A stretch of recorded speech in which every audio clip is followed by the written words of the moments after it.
The rainwater hits the sun and falls on a tent. Outside, a bunch of undead are gathered. Someone bangs on the door desperately, asking to be let in. He says he's Zhang Heng. Inside, people are hiding while he desperately begs to be saved. However, the door is being blocked by 3 guys, and one of them wonders what they are going to do. That's when a blonde girl shouts, telling them to let him in. She says Zhang Heng is a classmate, and they can't abandon him like that, so they should let him in now. However, one of the guys says that it's crazy because surely he must have already been bitten by the zombies. The blonde replies that it doesn't matter, she's the class representative, and she wasn't going to abandon her friends, so she would take responsibility for whatever happened. She points out that leaving him out there screaming for help is the same as killing a person. One of the guys grits his teeth. He turns to the guy next to him named Yi Bai and says he's going to open the door, and that Yi Bai should close it as soon as the person enters. Before Yi Bai can respond, the guy starts counting. Everyone was on edge. On the count of 3, he turned the doorknob. However, at that moment, Yi Bai was pushed by the guy who had already turned into a zombie. Everyone inside the room was shocked, and the protagonist shouted, warning that Yi Bai had already been infected.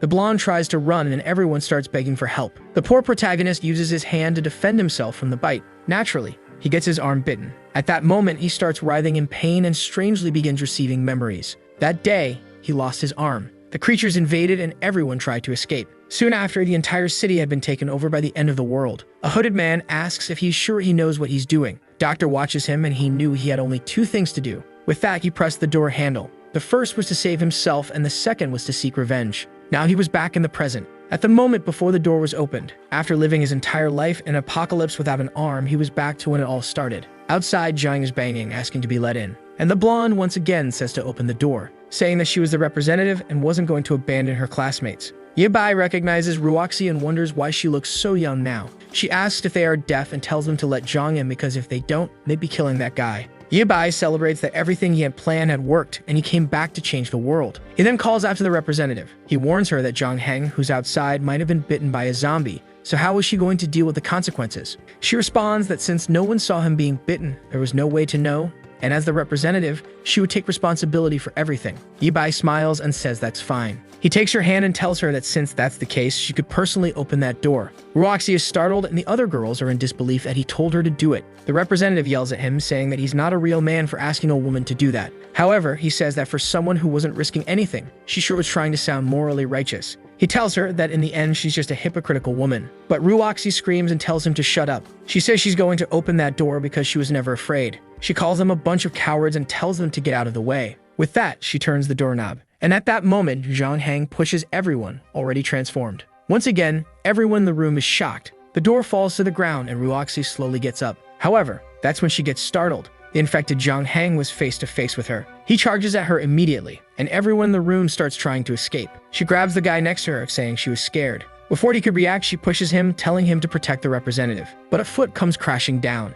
It was Yi Bai, who kicked her in the ribs. The guy threw her as bait for Zhang Heng. Our boy smiles while the zombie grabs her by the waist, and the monster goes straight for her ear. But at that moment, someone grabbed a screwdriver, and they blew the zombie's head apart. The poor girl was drenched, while our boy just had a sinister grin. However, she falls outside, embraced by the zombie. She turns to Yi Bai and begs to be saved, but he remembers how much he suffered in the past life because of this girl's persecution. He grabs the door off the floor and starts to close it while she asks him what he thinks he's doing. With that, he locks her outside. He turns to everyone and asks why they weren't closing that door. The scared and fearful group started saying they were going to block the door. They then piled all the furniture, boxes, and ladders in front of it. Outside, Ruoxi kept banging, asking what they were doing. While she pleaded for help, everyone was blocking the entrance. She kept struggling, saying she was the class representative and couldn't be treated like this. The other girls didn't have the courage to do anything. Meanwhile, the rest of the group continued blocking the room. Yi Bai stood there, watching everything. Time passed, and finally the rain stopped. The group commented that they could no longer hear Ruoxi's voice. Now, everyone in the room was afraid of Yi Bai for kicking the representative. As far as they remembered, he had been an extremely kind boy. So why did he seem to have suddenly become a different person? Yi Bai looked back at that moment. The girls were all terrified and crying. The protagonist asked why it seemed like everyone was afraid of him. Hesitant, they answered that they weren't. The blonde boy thanked him, saying that if it hadn't been for him, he would have been killed by the representative. Everyone started siding with Yi Bai, saying that girl was filthy and only wanted to kill the guy to save herself. Yi Bai smiled. He said that since everyone was so brave, they should open the door because he wanted to take a look outside. The group was a bit scared, wondering why he wanted to go out. He then said he agreed that kicking her hadn't been a good idea and he wanted to see how she was doing now. His friends, however, insisted, saying it was crazy since there were zombies outside. But Yi Bai shouted, telling everyone to get out of the way. Scared, of course, the group started moving everything out of the way. They opened the door and slowly he stepped outside. He stepped onto the grass and said that apparently the representative in Jiang Hang had disappeared. The sun had risen and the zombies had vanished. At that moment, the group closed the door on him. From inside, they yelled that they shouldn't let that crazy murderer back in because he would kill everyone. However, Yibai didn't seem to care at all. He continued walking across the field, while everyone wondered if he had lost his mind. That's when the blonde boy was startled. A female zombie was standing face to face with Yibai, and he was calmly walking toward her. The creature noticed him, but he calmly kept approaching. He smiled and gripped the tool. In the next moment, he rushed at her, and everyone was left wondering why he was charging at the zombie. The poor creature didn't even understand what was happening when she took a blow to the head. Boy, if he didn't stop, he smashed her right into the ground, and that was that. The group inside was now certain that guy had gone insane. However, our protagonist was pretty exhausted for someone who had just done all that. The boy went over to the creature's remains and pulled out a pearl. He smiled and said he had found an energy stone. That wasn't just the origin of the apocalypse, but also an extremely necessary material. At that moment, even a footstep behind him. He turned and faced an old zombie. The monster was coming at him slowly. Yibai grabbed the tool again, ran toward it, and everyone inside saw him finish off another one. The girl was nearly vomiting while the blonde boy wanted to know why he had gone so crazy. As far as he could remember, that kid had been a coward, so how had he changed so much? Everyone began thinking about how terrifying he was and believed he was pretending to be someone else. One of the boys said it was a good idea to let him back in since he was really strong and could help kill the zombies. But the others didn't want to support that because he was a lunatic and could end up killing everyone. Suddenly, the window shattered. Yibai asked if his classmates were still in there. He told them to come outside and kill zombies because it was a lot of fun. The poor souls were all trembling, and at that moment, they warned him something was behind him. A zombie had appeared and leaped at him. But Yibai just looked, stretched out his foot, and kicked it in the chest. Once again, he grabbed the tool and struck it in the jaw. As he finished off the creature, the group watched, terrified from behind. Another one fell dead to the ground. Our boy wiped his face while everyone else was too stunned to say anything. He noticed he was being washed and commented that he didn't know if this liquid was going to infect him. He said he wanted to travel with his friends, but it was too risky since he didn't want to hurt them. With that, he left, saying he hoped they would all survive. His friends wondered if he was really going to leave just like that. And with that, they were all left behind in that room. Our boy walked alone across the campus. He climbed the stairs while thinking that this was the beginning of the apocalypse. On the first day, 50% of the population had been infected, and politics, the economy, and society had collapsed. The number of creatures kept increasing, along with humanity's fear and despair. Professor Zanhan named this period the Dark Era. In his past life, he had to tear off his own arm to survive that day. For 15 years, he endured hunger, despair, and torture, until he finally met a man known as the Mechanic, who was able to send him back to the past. Calmly, he walked through the streets. Some people watched him from hiding, wondering if he wasn't afraid of dying. Others suggested inviting him inside, but they said that if he was walking alone, he must be dangerous. Yibai ignored everything and walked near a park. The zombies were there standing still, seemingly ignoring him. But as soon as he turned his back, those bastards came after him. The blonde boy shouted that the kid was going to die, and the old man said it was crazy to go out looking for food in a world like this. However, Yibai just smiled, grabbed his tool again, and struck the first one in the head. One more swing and another zombie fell to the ground. A hard slam into the ground, and the guys watching wondered where all that courage came from. But someone else was watching him from behind a curtain. A girl muttered that sooner or later she would kill that bastard. Man, what's that about?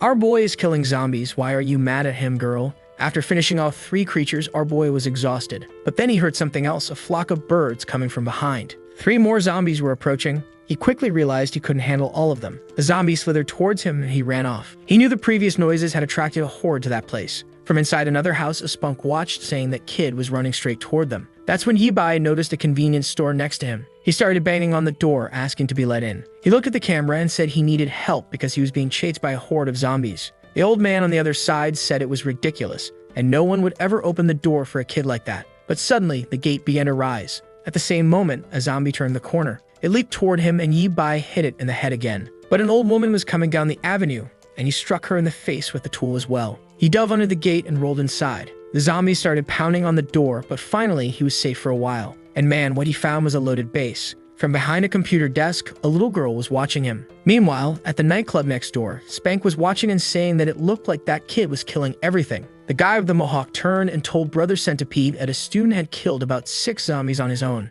The least cliche guy in the apocalypse laughed. As always surrounded by women, he said it seemed like those zombies were weaker than he thought. If a student could manage it, it obviously wouldn't be hard for them. Back at the convenience store, Yibai smiled. He looked at the counter and told the person behind it to come out because he had already seen her. Besides, she should hand over the key so he could lock the door. But the person on the other side remained silent. He let out a sigh and started groaning, saying that his wound hurt a lot and he was about to die. Suddenly, the girl came out from behind the counter. She stepped in front of him and tossed him some medicine. But man, he's cruel. He grabbed her by the arm. For God's sake, don't turn this into a romance. She looks like someone's daughter. Yabai told her to hand over the control, assuring her he wouldn't do anything. She asked what control he was talking about, but she clearly had it in her hand. He reached for it and snatched it from her grip. Immediately, she ran off in a panic. She hid behind the counter and kept watching him. Man, he kicked one of the shelves, startling the girl. He said she was an idiot for believing him when he said he was injured. Some time passed, and it started raining. Our boy was lying on the bed, exhausted. The same little girl was tending to his amputated arm. Obviously, Yabai was in excruciating pain. After a while, she said she was done, and our boy thanked her for saving him. She opened the first aid kit and said that it was really dangerous outside and her father had told her to stay here. He could rest there, and later she would bring him some food. With that, she left the room while he thought she was way too kind.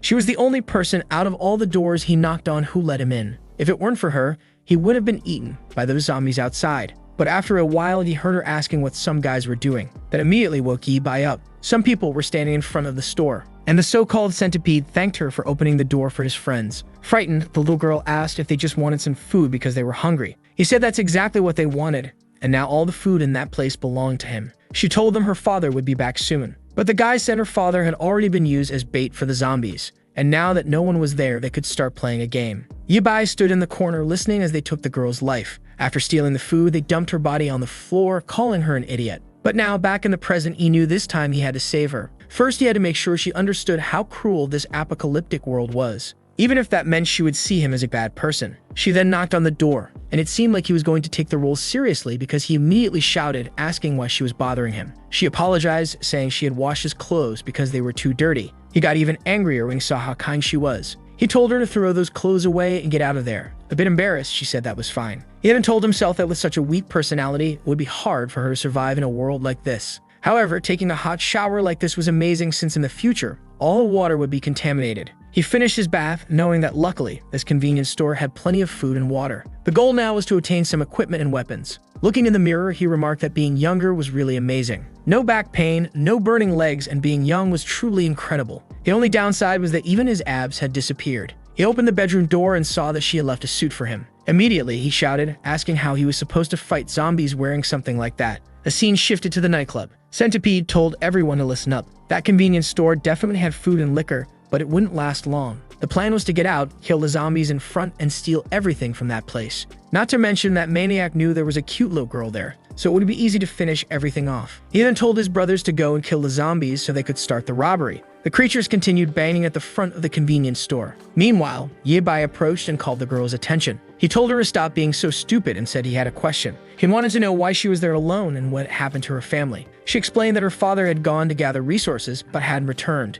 At that moment, he slammed the table, asking if she was stupid for letting him in alone like that. What if he had wanted to do something bad to her? How would she defend herself? Frightened, the girl said that he had said he was hurt and covered in blood, so she was afraid of letting him die out there. But once again, he shouted, asking if she hadn't noticed that he was being chased by a bunch of creatures. With a personality like that, she would just be a burden, so it would be easier for him to kill her and save himself the trouble. However, since it would be boring to be alone from now on, she would have to obey him. He warned her that she'd have to do everything he said, or he would kill her on the spot. The group from the nightclub was heading toward the zombies. Or rather, the zombies were heading toward them. They went out with courage, but after seeing the first one get devoured, they all hesitated. They began questioning whether these creatures were different from the ones the student had killed. But Centipede told them to charge ahead or he would kill the whole group himself. However, one of them ran off, saying that dying to the zombies was scarier. Centipede then grabbed him by the hair, threw him toward the zombies, and said his wish had been granted. The fool asked how he could do such a thing. While he was being devoured, the rest of the group was finishing off the creatures. The problem was that Centipede soon realized there were too many,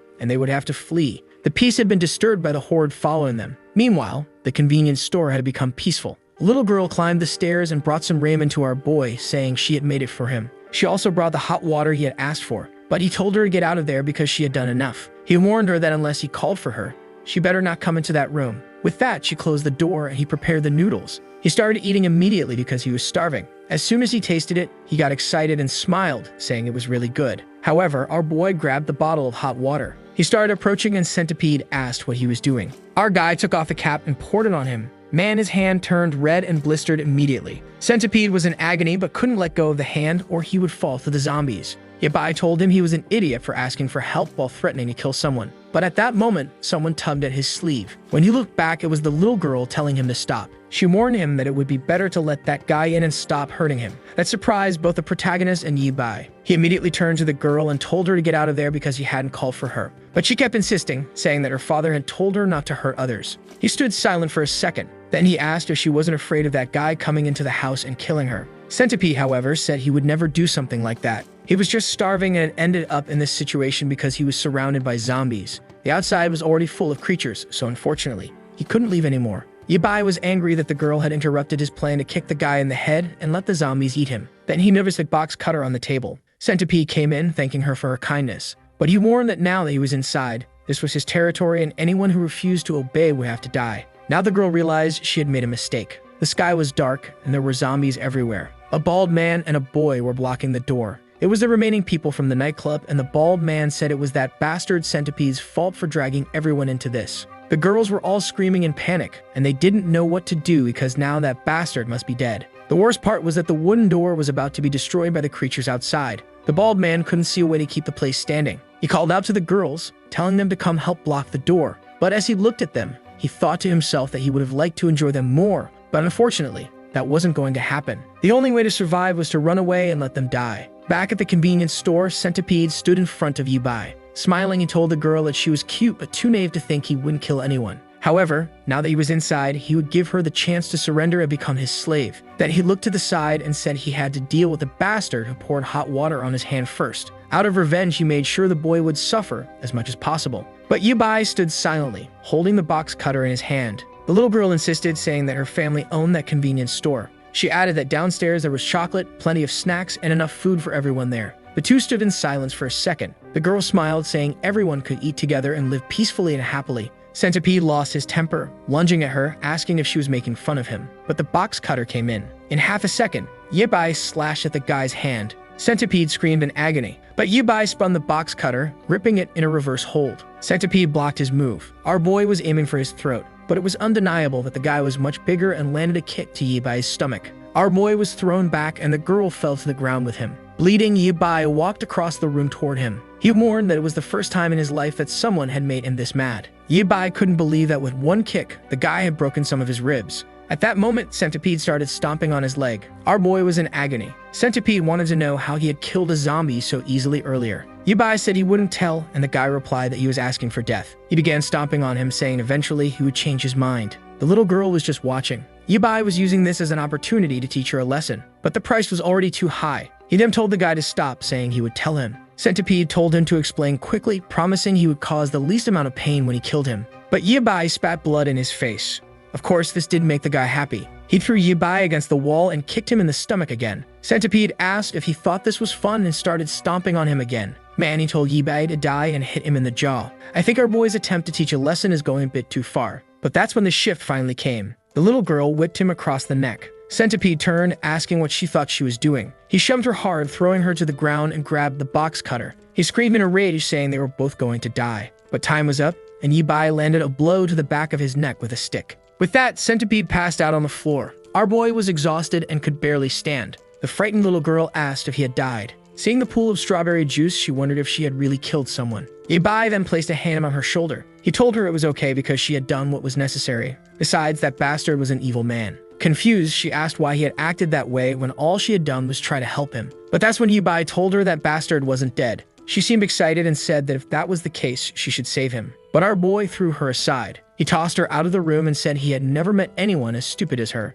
He slammed the door, muttering that this girl really made him mad. Not to mention that bastard had now dirtied his whole room. He grabbed Centipede by the leg and dragged his body toward the window. Then with a swift kick, he sent him flying to the zombies. Man, he fell to the ground like a piece of trash. And for the zombies, it was a feast and they all gathered. That's when the poor guy opened his eyes just in time to realize he had become a meal. Yabai muttered outside that Centipede was lucky he hadn't cut off his limbs first. That's when he heard another sound nearby. In the house directly in front of him, a guy was hanging, trying to escape the zombies. The kid was about to fall, trembling and shouting for them to leave him alone. Then someone called out to him. There was Yabai, asking if anyone else was still alive in that place. The guy said that unfortunately, he was the last one. They had held the door until one of the guys let go, and then the zombies came in and ate everyone. With a trembling voice, he begged Yabai to help him so he could stay in the convenience store. But our boy told him that wasn't going to happen, and if he didn't get out of there soon, he would end up like that guy on the ground. The boy looked down and saw a centipede being eaten. Disgusted, he turned, gathered his courage, and jumped to the next ledge.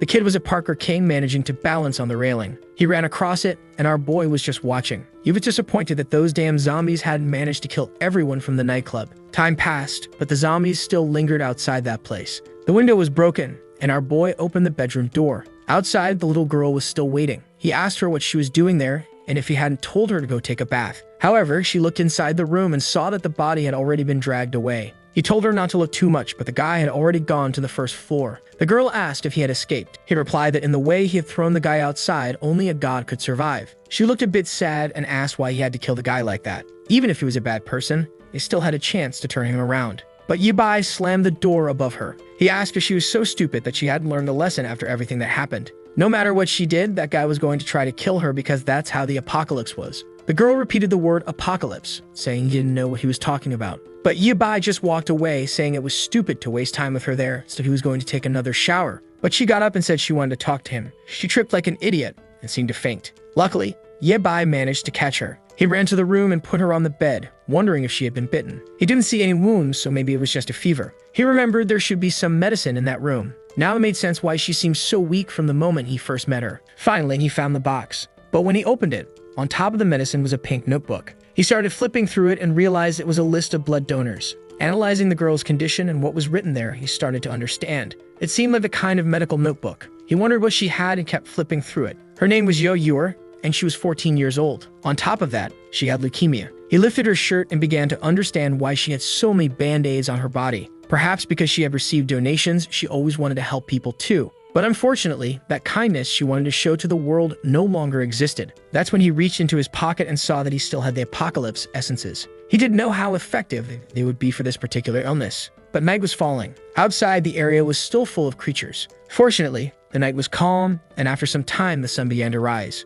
The zombies were all standing still, but for some reason, the sun caught their attention. Sometime later, Yibai woke up. He had fallen asleep on the table and was freezing. But he soon noticed he was being watched. When he looked back, he saw Yo Yor standing behind the door. He found it strange that she was already up and asked if she was feeling better. She didn't answer for a second. Before she could say anything, he told her to go ahead and prepare some coffee. As she left, though, he told her to wait a second. He told her to gather some tools and food because they were going to head out to look for her father. Yo Yor seemed a bit confused and asked if they were really going to do that. Yibai replied that yes, they were, especially since she said her father had gone out to get supplies, so they couldn't leave him out there. This annoying girl only complained, saying her father told her to be a good girl, stay in the store, and not go out looking for him. The protagonist then asked how long her father had been gone. She lowered her head and said at least 3 days. He then asked how long it usually took. She replied that it was normally half a day. He then told her to use her brain and ask herself why he hadn't come back yet. But she yelled, saying that nothing had happened, because 3 days ago he shouted that he was already on his way back. However, our boy was cruel and asked if she had received any other messages in the past 3 days. He could have been bitten by zombies or fallen into a trap and might be waiting for rescue. Shouldn't they be out there trying to save the guy? But she lowered her head again and said her father told her not to leave, no matter what happened. Our boy got up angry and said she was an idiot. He asked why she wasn't willing to help her father, who might be in need of assistance. Why was she so eager to help that criminal earlier but didn't want to go out and save her father now? And he told her to understand that he wasn't asking for her opinion. He could finish her off right there and go out by himself. But because she saved him, he would first find her father as payment. He ordered her to stop whining and gather her things because they were going out. The poor girl ran off in a panic and almost fell down the stairs. Yibai was getting exhausted from these conversations. Outside, the city was destroyed and the zombies were still staring at the sky, until suddenly they heard a sound. From behind, a jeep was coming down the street. Man, these crazy zombies think they can stop him with their arms. Yeah, right, grab them by the chest. Everyone goes flying to the sides, knocked out. Meanwhile, back at the convenience store, our protagonist was stocking up on food and preparing to leave. He looked behind him and asked why she was hiding and if she had finished packing everything. Looking a bit downcast, she seemed all cute but sad. Our boy asked why she was wearing that kind of outfit, as they weren't going to a party. But he quickly changed the subject, asking where the instant noodles he had asked for were. She handed it over, and he started eating. While she looked around the store, he began planning what they were going to do once they opened the door. At the very least, he would have to kill a bunch of zombies and find a working car. Then he'd have to make sure she got into the car without doing anything stupid, which would be pretty difficult. He noticed she was eating some spicy sticks and asked for one. The girl was feeling sad from being scolded all the time. However, someone was approaching the store just as she was handing him the snack. They were standing there when in the next second, everything was thrown around. The place had turned into a mess and Yi Bai asked if it had been an earthquake, but a car had crashed halfway into the store. The protagonist was startled, wondering why something had invaded the store. The car was sitting there and suddenly the door opened. A man in military gear got out and started laughing. A bald, chubby guy said he was lucky to find a convenience store. He kicked a zombie and stomped on it, saying that a good zombie was a dead zombie. He headed toward the store, saying it was time to fill his belly. As soon as he walked in and saw a bunch of snacks, his eyes lit up. He immediately crouched down, licking his lips, saying he had found his favorites. The city center was empty, so he came out to this deserted area and apparently got lucky. But that's when the box cutter appeared. Yi Bai warned him to drop everything he was holding and not to move. The last insect that had come in had already been disposed of and he wouldn't hesitate with another. But in that moment, the chubby guy moved and threw snacks at his face. Yi Bai closed his eyes for a second, and the guy grabbed the stash and bolted. He ran back to the car and slammed the door shut. But man, Yi Bai showed up at the window and wasn't going to let him escape that easily. He called the guy a filthy pig and told him to die. Just as the box cutter was about to do its work, the guy begged for forgiveness, saying he surrendered. But of course, that's when Yo Yuer told him to stop killing people. She awkwardly said that and saw both of them staring at her. She awkwardly explained that she didn't want him to die because he caused damage to the store, so someone had to pay for it. Yi Bai just observed while the chubby guy trembled. He made a sinister grin and said she was right. He turned to the chubby guy and told him he would have to leave the car as payment for the damage to the store. He immediately told Yo Yuer to bring her bags and load up the car because they were leaving. She agreed but then noticed something. The chubby guy apologized, saying he only destroyed the door because he was starving and didn't know they were inside. Then Yo Yuer stepped outside with her bags and was startled. There was a horde of zombies approaching because of the crash. The chubby guy was scared, wondering why there were so many, especially since he had just killed a bunch. Yo Yuer quickly jumped into the car. He closed the door and the chubby guy told them to buckle up. He immediately floored it because several zombies had lashed onto the car. He gripped the seat as the truck ran over everything, and the chubby guy hit the gas hard. Man, he was tearing through the city, but the bastard seemed to be enjoying it. He was even drifting like he thought he was in Fast and Furious. Yi Bai told him to drive properly or he was going to get a nice slash to the neck. The chubby guy tried to explain that they needed to kill the zombies first or they wouldn't be able to get through. But that's when our boy asked Yo Yuer what address her father had gone to for supplies. She said that in his last call, he was heading to the Fudong supermarket. The chubby guy said that place was crazy since it was always packed and must be crawling with zombies. But Yi Bai told him to stop whining and just drive or he'd be the one to die there. They seemed to escape the horde and the chubby guy said if things got boring, you could turn on some music. At least on the road, they could calm down a little. The zombie lying on the ground with a branch in its hand grazed its arm. As the car approached, man, the chubby guy had no mercy and ran right over it. As he sang along to some music and ate candy, he plowed through everyone. Clearly, this bastard was enjoying the whole process, and Yi Bai told him to be quieter because he wanted to rest a bit. But the chubby guy said not to worry, as the car was very tough, so there was no problem. Yi Bai, however, raised the box cutter and asked if he wasn't going to listen. At that moment, everything went silent and he stopped the car. Our protagonist told him that he didn't order him to stop the car, just to stop making noise. That's when the chubby guy realized the gas had run out. Yo Yuer and our boy screamed in frustration. He cursed the bastard, who apologized, saying he forgot there wasn't a gas station nearby. He started eating frantically, saying that if he was going to die, he might as well die with a full stomach. Yo Yuer, on the other hand, began to hear some noises approaching. A huge zombie appeared right in front of her window. The car had stopped right in front of a park, and the horde of zombies was starting to surround them. The protagonist knew that even if the car wasn't destroyed, they were going to die trapped in there. But that's when a knife behind his seat caught his attention. The zombies were banging on the window. Suddenly, someone kicked the door, sending it flying off. Yi Bai calmly stepped out, and the zombie came toward him. He pulled out the machete and slashed through another one. Inside, Yo Yuer was terrified, watching everything. Bar Boy was celebrating, saying the blade was sharp. Another zombie approached, and he remarked that for amateurs like these, this kind of weapon was more than enough. He landed another strike, and two more approached. He glanced to the side, kicked one in the chest, and finished off the other. The chubby guy inside the car was stunned, watching everything. Another large zombie fell to the ground. He couldn't believe that this student was so strong. Even Yo Yuer was impressed. Yi Bai banged the handle of the knife on the car and told the chubby guy to get out. The chubby guy was terrified, but our boy warned him that if he stayed inside, he'd die sooner or later anyway. There were other cars outside, so maybe they'd be lucky enough to find some gasoline in one of them. While he dealt with the zombies, the chubby guy was supposed to start collecting some gas. He reminded him that he had been singing the whole trip, so he'd better know how to handle a vehicle. Yi Bai told Yo Yuer to stay in the car and not leave as it was too dangerous.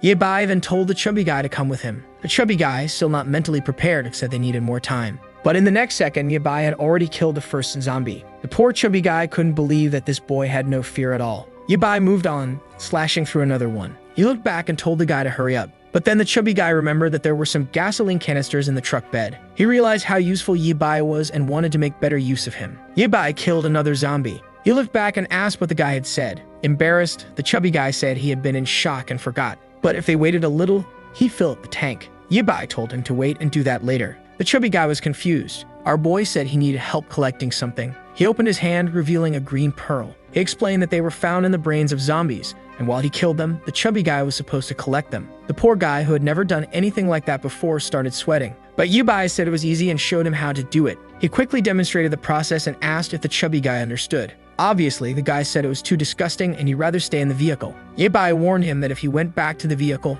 he'd end up as ground meat. The chubby guy then asked how he was supposed to do it without a knife. Our boy told him to use his hands, saying he was going in, and if the guy didn't help, he'd be killed too. With that, Yibai took a step forward and finished off another zombie. The chubby guy, disgusted, approached the first zombie. He ran back to the jeep, grabbed a tool, and prayed for protection. The protagonist said they didn't have time to waste and told him to start collecting right away. But the chubby guy, hesitant, wondered if the zombie was still alive. He struck it and went to collect the pearl, impressed that it was actually easier than he thought. There really was a little crystal inside. He never imagined that the human head produced something like that. He then asked Yibai if those were worth a lot, but Yibai told him to shut up. The chubby guy began to think that maybe this was why humans had turned into zombies and wondered if he should keep a few. Meanwhile, Yibai was finishing off another batch. After a while, he said that was enough, and they wouldn't bother with the ones farther away. He thought to himself that getting used to this body without training was quite difficult. He turned and asked the chubby guy how many he had collected. The chubby guy was proud, saying he had gotten several. He said it was fun, and Yibai told him to clean them and store them. Then it was time to fill the tank so they could get moving. Yibai then went to check on Yo-Yur. However, her illness seemed to have worsened again. He was startled and grabbed her arm, calling her name. He placed a hand on her forehead and realized the fever was worse than before. He began rummaging through her bag, remembering that they had grabbed some medicine and water. The chubby guy appeared and asked what was wrong with her, but Yibai told him to shut up and fill the gas tank. After some time, she seemed to have stabilized a bit. The chubby guy suggested that maybe it was because she had stayed in the heat of the car for too long and asked if she was feeling better. Yibai, not in the mood for chit-chat, threatened him again. He said they had lost time because the chubby guy pretended they had no gas, and if he hit anything else, the next person to die would be him. The chubby guy immediately apologized, saying he would never hide anything again. Yo-Yur seemed to wake up and the car continued down the road. After a while, the chubby guy complimented our boy's swordsmanship and asked what his name was. Our protagonist replied that it was polite to give your own name before asking someone else's. The chubby guy said his name was Zhao Hang, and he owned a workshop in the city. His friend had left this truck at the shop for repairs and never came back to pick it up because of the apocalypse. Then our boy said his name was Yibai. But suddenly, Zhao Hang slammed on the brakes, and our boy had to hold on as he drifted on the road. The protagonist immediately threatened him, asking why he did that. Zhao Hang explained that the entire road ahead was blocked by burning vehicles. The problem was that Yo-Yur was still trembling. At least now she had stood up. When she looked out the window, Yibai said it didn't seem like they would be able to get to the side where her father was. Yo-Yur just watched silently, with nothing much to say. The chubby guy mentioned that there was another route, but it would take much longer, and he asked if they were still going to do it. Yibai replied yes, but first, they would need new weapons and equipment. He asked Zhao Hang if he knew where they could find an electrician or a weapons store. Zhao Hang thought for a second and said he knew. He told them to relax, he would take them there now. He had a friend from his hometown who was a very experienced blacksmith. This talk about a blacksmith caught Yibai's attention. Zhao Hang said there was a good chance the guy was still alive, and even if he wasn't, there would likely be plenty of items at his house. The mashi he was holding had been made personally by this guy. Yibai thought it would be perfect to have lots of resources to craft a decent weapon. Zhao Hang then began telling stories about the times he and his friend had spent together. But Yo-Yur told him to be quiet, as our boy had fallen asleep for a bit. They crossed the bridge into another part of the city. Zhao Hang got out of the car and said, "Finally, the airplanes have arrived." Many years had passed, but that place still looked the same. Our boy asked if that place wasn't a dump and said this trip had better be worth it, or Zhao Hang would be buried there. But, as always, they would have to clear the place out before entering. Yibai asked Zhao Hang if any of those zombies looked like his friend. Zhao Hang seemed unsure, and our boy just told him to collect the pearls. But then someone told him to wait. It was Yo-Yur from the car, saying she wanted to help. But Yibai told her she risked fainting or getting bitten, which would only get in the way. But she insisted, saying she was fine now and would be careful. Zhao Hang said that since she was brave, he would dig and she could collect the pearls. Yibai warned that if they were bitten, he wouldn't hesitate to cut them. Yo-Yur realized that Yibai didn't feel any pain. With that, he began slashing through the zombies. Meanwhile, the chubby guy was collecting the pearls and chatting with Yo-Yur, who was putting them in a bag. But we see that from a nearby building, someone seemed to be watching them through binoculars. A man smoking a cigarette was watching everything, and he seemed angry. At that moment, another guy entered the room calling for Brother Lu. Man, Brother Lu seemed to have PTSD, and there's no way he already finished off another guy. He said he wouldn't repeat himself again about knocking before entering. Another guy outside was trembling. Lu asked the rookie what they had come to tell him. Trembling, the guy said they had seen some people invading the blacksmith's shop next door. Lu said he had already seen that a long time ago, so why were they bothering him with it now? The guy explained that one of the 3 people who had arrived was killing all the zombies alone and seemed very strong. Lu just kept thinking. He then turned to his servant, who was obviously there, right guys? She brought him some instant noodles. He tossed the pack to the boy, telling him to eat it and give him the rest of the details later. The boy shouted his thanks, saying Brother Lu was amazing. With that, Lu stroked the poor girl who clearly wasn't happy to be there. She was so hungry that she fell to her knees, poor thing. Lu told the rookie to get the chubby guy out of there, and to gather everyone and deal with the people downstairs. Whoever finished them off would get a reward. Back with Yi Bai and the group, they had finished killing everything and just needed to collect one more pearl. He told the chubby guy to check around the house while he took a look inside.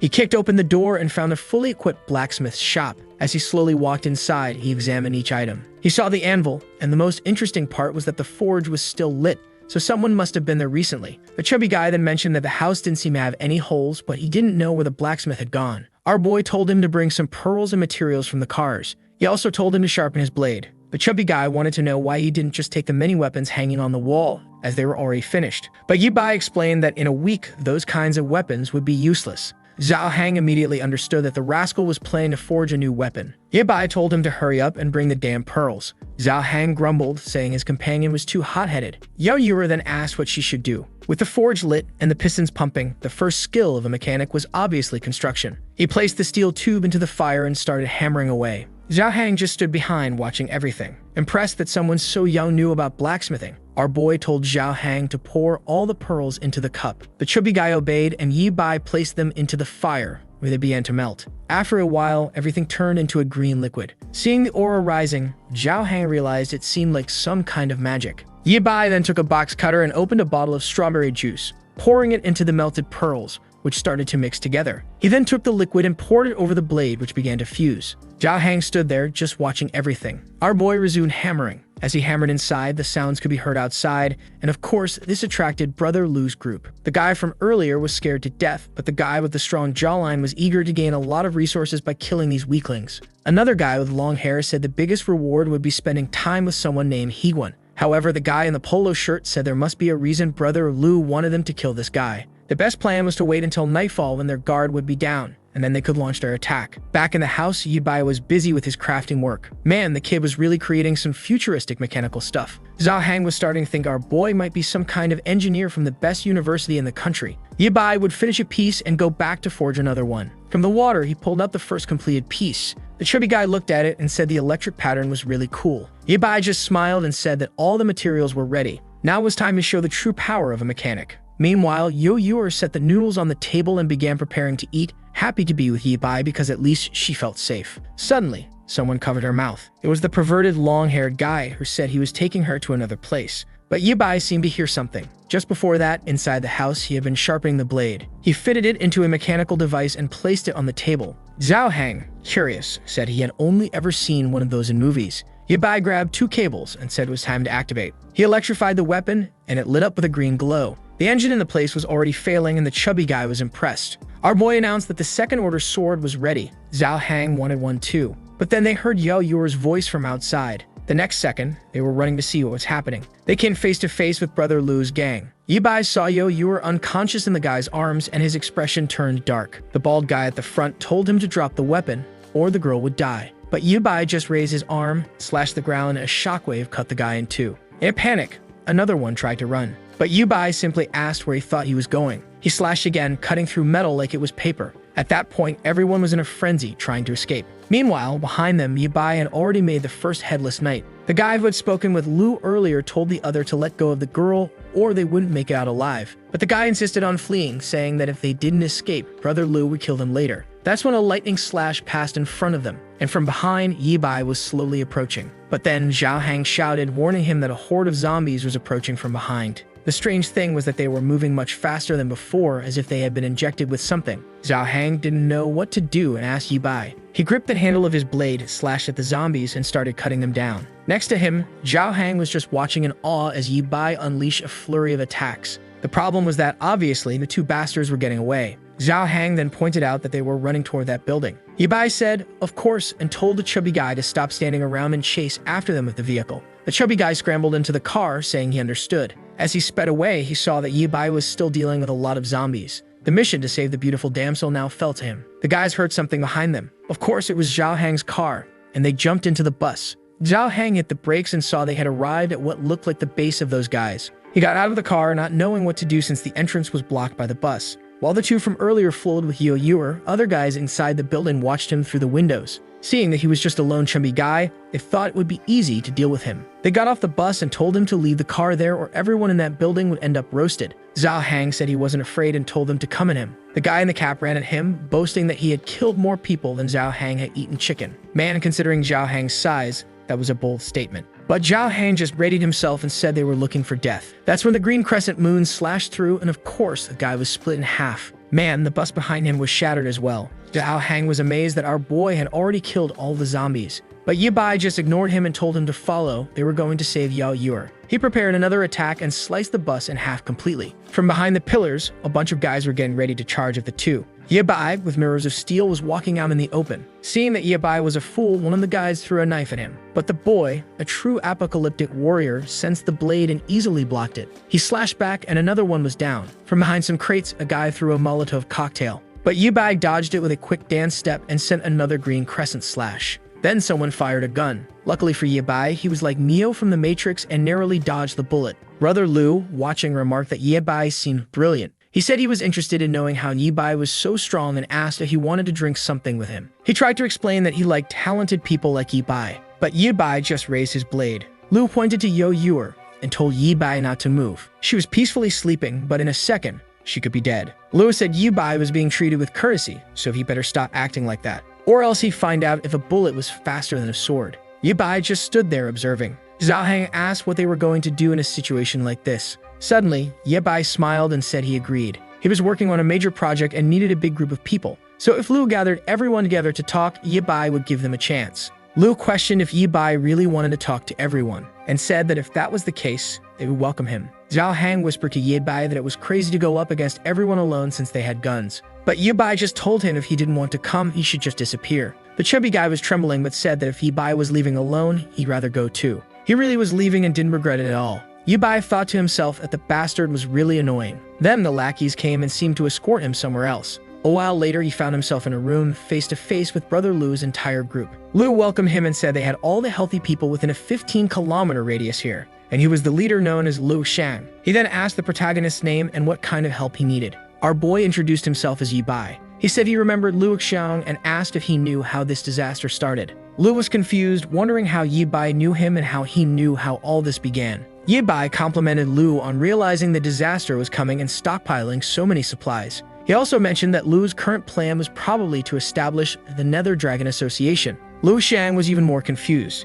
He said he had only shared that name with a handful of people, so how did Yibai know all of this? But our boy showed him the pearl and said he knew Lu was more interested in that. Lu Shang, tired of this, told Yibai to spill everything he knew. Yibai stayed silent for a second. Then he said that the zombie infection might have started with a virus that spread through birds from another country. Others claimed it was a kind of nuclear weapon designed to reduce the population. And the craziest theory was that an alien meteor had crashed on Earth carrying an unknown virus. Yibai said he believed Lu Shang had heard of these three possibilities, which was why he had moved the city center people to this isolated location. Lu Shang said yes, he knew a little secret about the virus. He pulled out 2 pearls from his pocket and said he still didn't understand why they existed inside the heads of the creatures, but he figured Yibai's big project and the sword he was carrying had something to do with it. Yibai confirmed this, but he said he would need help with a few things. Lu Shang agreed but said he wanted to see the sword first. Our boy started to raise it, but Lu Shang reminded him about the girl beside him. No one wanted a sad ending there. Yibai stayed silent, reluctantly handing over the sword, but as soon as Lu's lackey touched it, he nearly collapsed.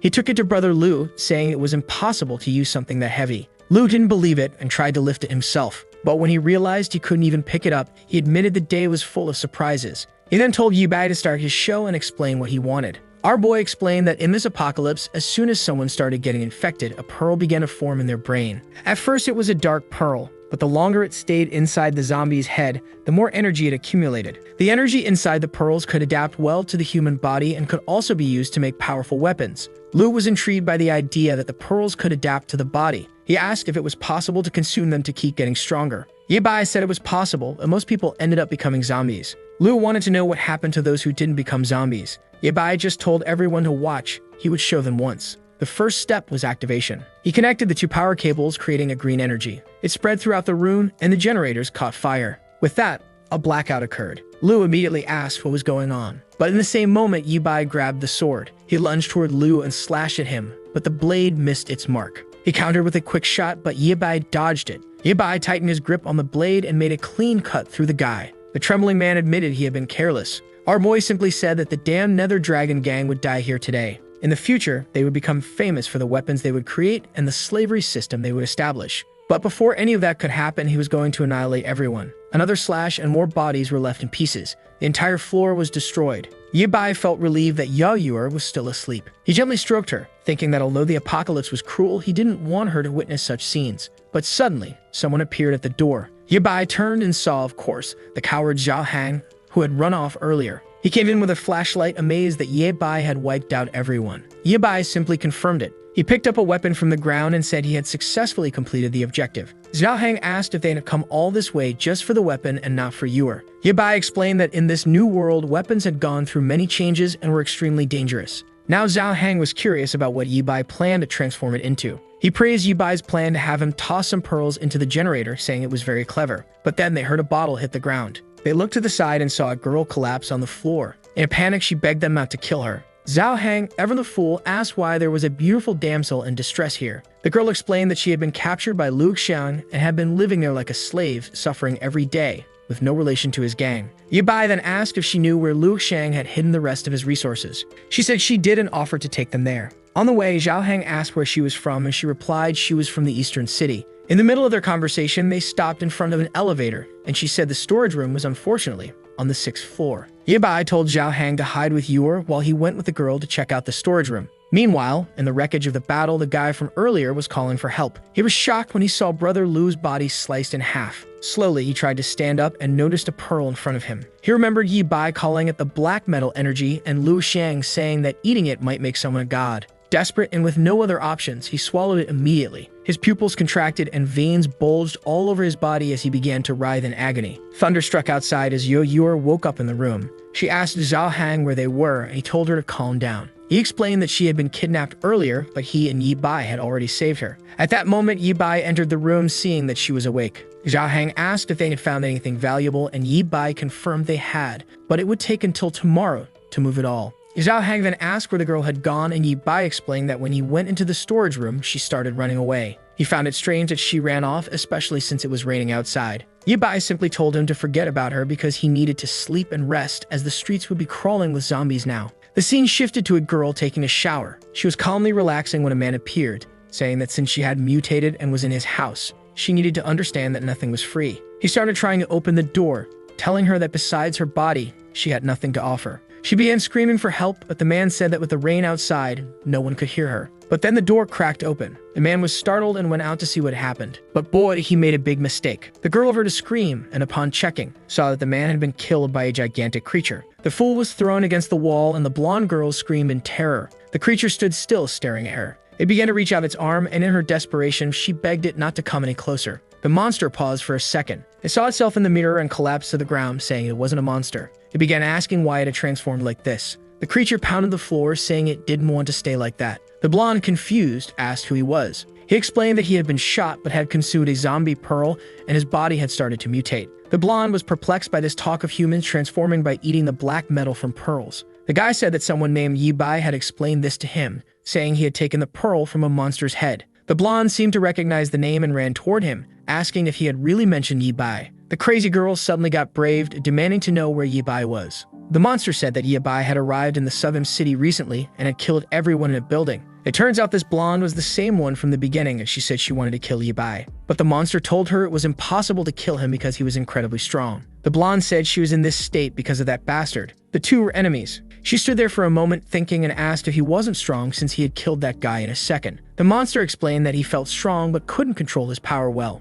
Then he asked if she wasn't afraid of him. If this was the same girl from earlier, it was Ruoxi, who laughed like a maniac. She gently stroked his arm. She told him he was very strong and that if he helped her kill Ye Bai, she would let him do whatever he wanted. Man, this girl was crazy. Did she not realize he was a giant monster? But the crazier one got excited, lifting her up and saying that in that case he would help her kill Ye Bai. She smiled, saying the plan was set. However, he didn't seem to be doing well and she asked what was wrong. He dropped to his knees and began screaming. The night passed and the next day dawned. Our boy got ready. In the warehouse, they found more instant noodles, cigarettes, and drinks. Ye Bai strapped his devilish sword to his back and said that now that they had gathered everything, it was time to leave. They walked down the stairs talking about supplies, but the chubby guy suddenly got scared. It looked like a meteor had fallen on his car. He started crying, panicking, saying they couldn't even open the door. Ye Bai was deep in thought, realizing that the damage was too big for just a rainstorm. He told Zhao Hang to step aside, then slashed the dented part. With that, the truck turned into a convertible. Man, it looked like it came straight from the factory, with the mirrors installed perfectly. They got into the car and Zhao Hang cheered that at least the engine was still working. He then asked if they were heading to find Yuer's father now. Ye Bai simply said yes, and they hit the road. The chubby guy was excited, saying that driving a convertible was amazing. But then they attracted the attention of some zombies. Looking to the side, they saw a girl and a group of students running from a horde. Those were Ye Bai's former classmates, and he was surprised they were still alive. The group was running desperately, begging for help. The zombies were closing in, and of course, one clumsy girl tripped and fell. The creatures were about to reach her when a green crescent slash cut through everything. The students were shocked. They were even more startled when they saw Ye Bai approaching. He smiled, saying he had found his classmates again. They started thanking him, saying they thought they were going to die. The blonde guy remarked on how powerful Ye Bai had become and asked where he had found such strength. Ye Bai ignored the question and asked where they were heading now. The blonde explained that after they fled the school, they heard about setting up a camp on an island, but many had been eaten by zombies along the way. One of them saw the car and immediately asked for a ride. Another came up saying she was starving and asking if he had anything to share. Yuer was just watching, seeing how messed up the students were. Zhao Hang commented that they were probably eyeing his car. At that moment, Ye Bai told everyone to shut up. He warned them that the car didn't have much gas left, so there was no way they could take them far, and besides, they'd have to do him a favor before asking for one. The ex-classmates, excited, said they'd do whatever he asked.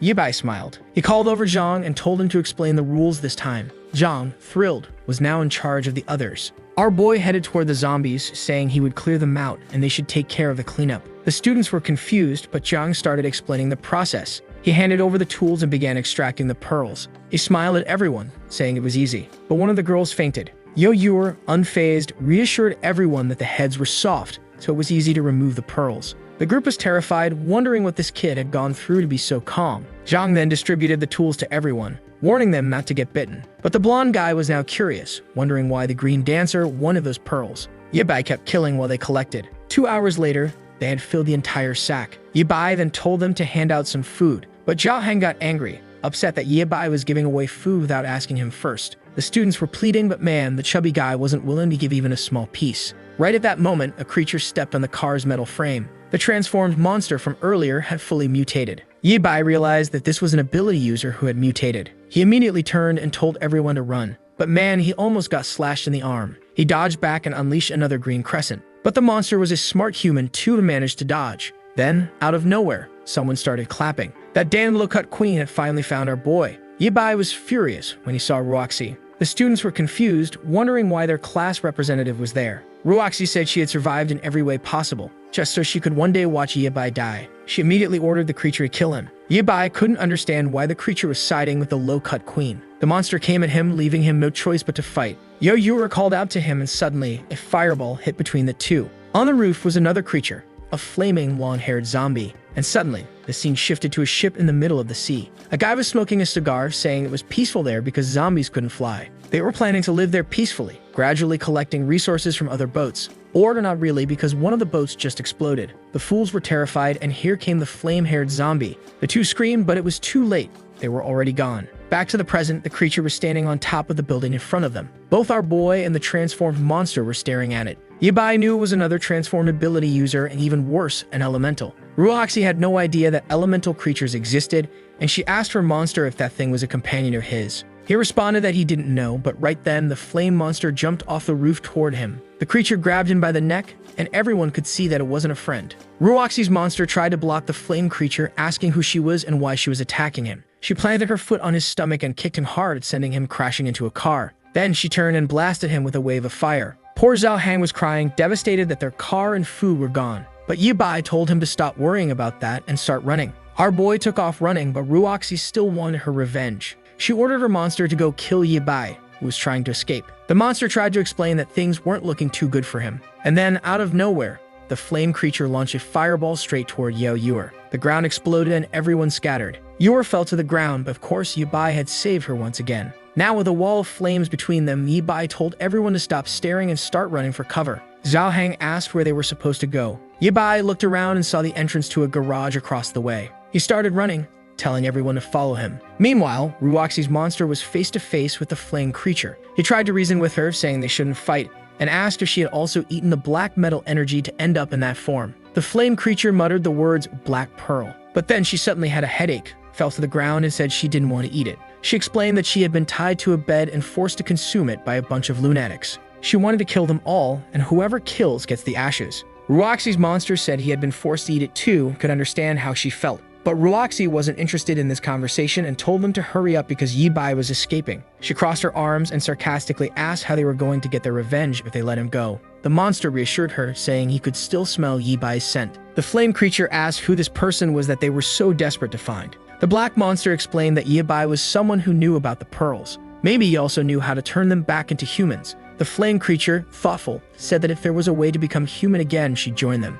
Meanwhile, our boy was running with his friends, but suddenly, a car came flying and exploded in front of them. Following the scent, the creature easily tracked them down, saying their fight wasn't over yet. He knew that Yibai understood the secrets of the cursed pearl, so he had better start talking and not try anything funny. Yibai realized he couldn't avoid a fight with the monster. He told Zhao Hang to run with Yuer while he stayed behind to buy them some time, but they soon ran into the flame creature. Zhao Hang said that, unfortunately, they were surrounded. Ruoxi laughed, sitting cross-legged on top of the car, saying there was no escape now. Yibai was getting tired of this damn woman. He told his friends to hide and not get close while he dealt with the creatures. The black monster came charging at him. Yibai braced himself and dodged backward. Then he pulled out his Glock and fired. Ruoxi the fool got hit in the shoulder. She screamed in pain. The black monster was confused. He thought Yibai was going to shoot him. And if you thought our boy was done, you're wrong. He fired another shot into her stomach before the monster jumped in to protect her. Yibai followed up with a green slash, and the monster had to throw himself in the way to shield her. Just then, the flame creature attacked from behind.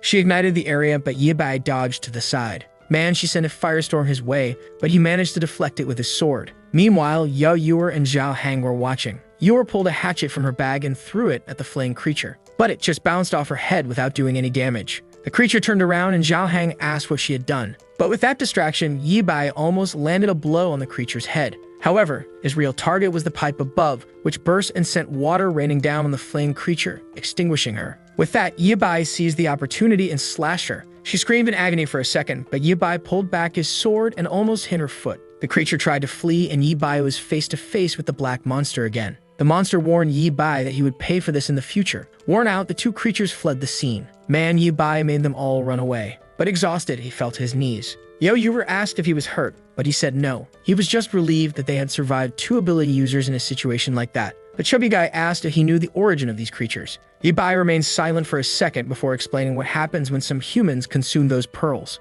Most become zombies, but there's a small chance that some will turn into a type of creature known as ability users. The problem is that this only happens once in 10,000 cases, and it's even rarer for them to retain their consciousness. Zhao Hang wanted to know how Yibai already knew all of this. The protagonist replied that he would explain more about it later, but their current goal was to figure out where they were going next. Zhao Hang then remembered that they were without a car and food. Yibai found it strange because the apocalypse seemed to be progressing much faster than it had in the past. And before things became more dangerous, he needed to create stronger weapons. Outside, it was raining again, and the worst part was that the car was really destroyed. Zhao Hang cried, saying that at least they could save a few of the resources. And the worst of all was that those damn monsters had thrown all the cars in front of the garage to stop them from escaping, so now they had none. He handed a coat to the two of them, saying that unfortunately it was the only thing he had to protect them from the rain. Our boy then asked Yuer what the problem was. She said that she had actually been to this place before because an old friend of her father lived around here. She pointed towards a mountain, saying that if they followed that path, they would reach his house.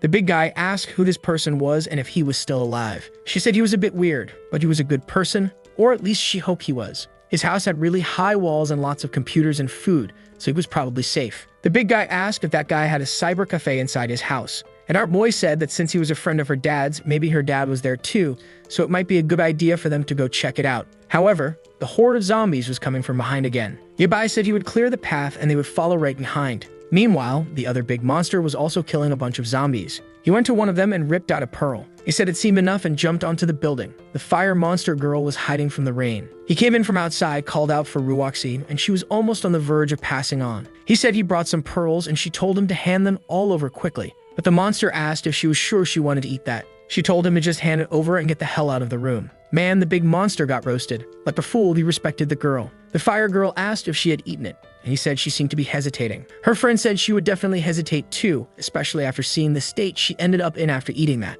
But the big monster said he just didn't want her to die. The fire girl seemed to have cauterized her wounds, but she knew that without medical help, there was no way she could survive. And the other one understood that perhaps her only chance to survive was by eating that. The fire girl said it would be a good thing since she could mutate like them, and then they have one more person to help. They would kill whoever they wanted and take revenge on everyone. But the big monster said there might be strong people like Yi Bai in this world. Besides, her arm wasn't growing back. The monster girl said it was strange the guy's weapons seemed to be able to block even her flame. And the big dark-skinned monster said the best thing would be to kidnap that guy and force him to reveal all the truths about the pearls. At that moment, she introduced herself as Zhu Bo. And the big dark-skinned monster introduced himself as Wang Sheng. Back with our friends, another creature was being taken down. Even in the rain, it didn't stop for a moment. However, our boy seemed to be getting tired. Zhao Hang quickly noticed this and said they needed to find a place to rest. He told him not to worry about him and asked Yuer where they were. She pointed to a bridge and said that after crossing it, they would go up the mountain. The problem was that the tunnel was filled with water and seemed really deep. Our boy saw that everything appeared to be clogged. However, he quickly noticed a piece of wood and told Yuer to get on it, and they would push her along. The three of them then started moving through the tunnel. However, Zhao Hang was terrified, asking if it was possible for there to be zombies underwater. Yabai didn't answer and Yuer called out to him. The poor guy was just trying to stay awake, but suddenly he passed out, taking her little raft with him. The poor guy plunged straight into the clean water. Back with the monsters, they were realizing that the rain wasn't stopping. Wang Sheng decided to return to the room and talk to Ruoxi. However, that's when he saw her exuding a purple energy. He asked what had happened, and she started screaming, hitting him in the chest. Zhao Bu came in and asked why they were yelling. Man, a black aura exploded throughout the entire house. And now, we're in the past life of our dear Yi Bai. He was pulled out of the water and Ruoxi asked where his mechanical group had hidden. She was angry that he wouldn't answer and told her to go to hell.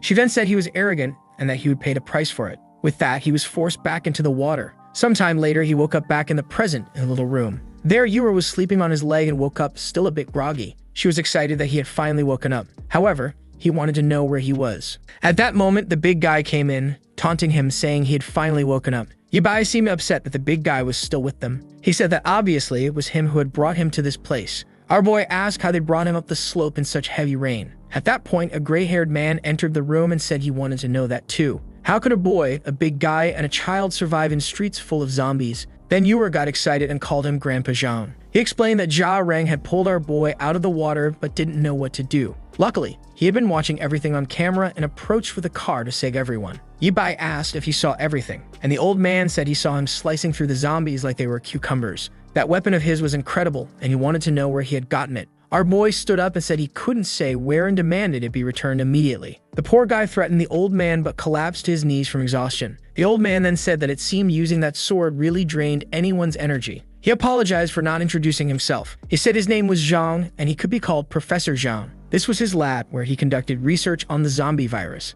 Yabai seemed to recognize the name. Then he remembered that the first researcher to name the black energy metal pearls was this guy. To a futuristic mechanic like him, this guy was a genius. Our boy hesitantly asked if he was really Professor Zhang. Embarrassed, the old man said that the title Professor was just something he liked to use because it sounded nice. But in reality, he was just a guy messing around. However, he was curious about that weapon, which could save humanity, and wanted to take a look at it. Yabai thought that if he was really the Professor Zhang, it might be worth it. But he crossed his arms and said he had something even better for him to research. That was a live zombie. Downstairs, the old man showed them everything on the table. His weapon was there, and the old man said he had just analyzed it, nothing more. With that, our boy stood up, and the old man was startled, saying he nearly broke his back trying to lift it. Our boy looked around and said that this place was incredible. With a workshop like that, it could make even better weapons. The old man asked if he had created that thing, and our boy confirmed it. At that moment, the old man got excited, saying he wanted to see him make another. However, our boy said the manufacturing process was a secret.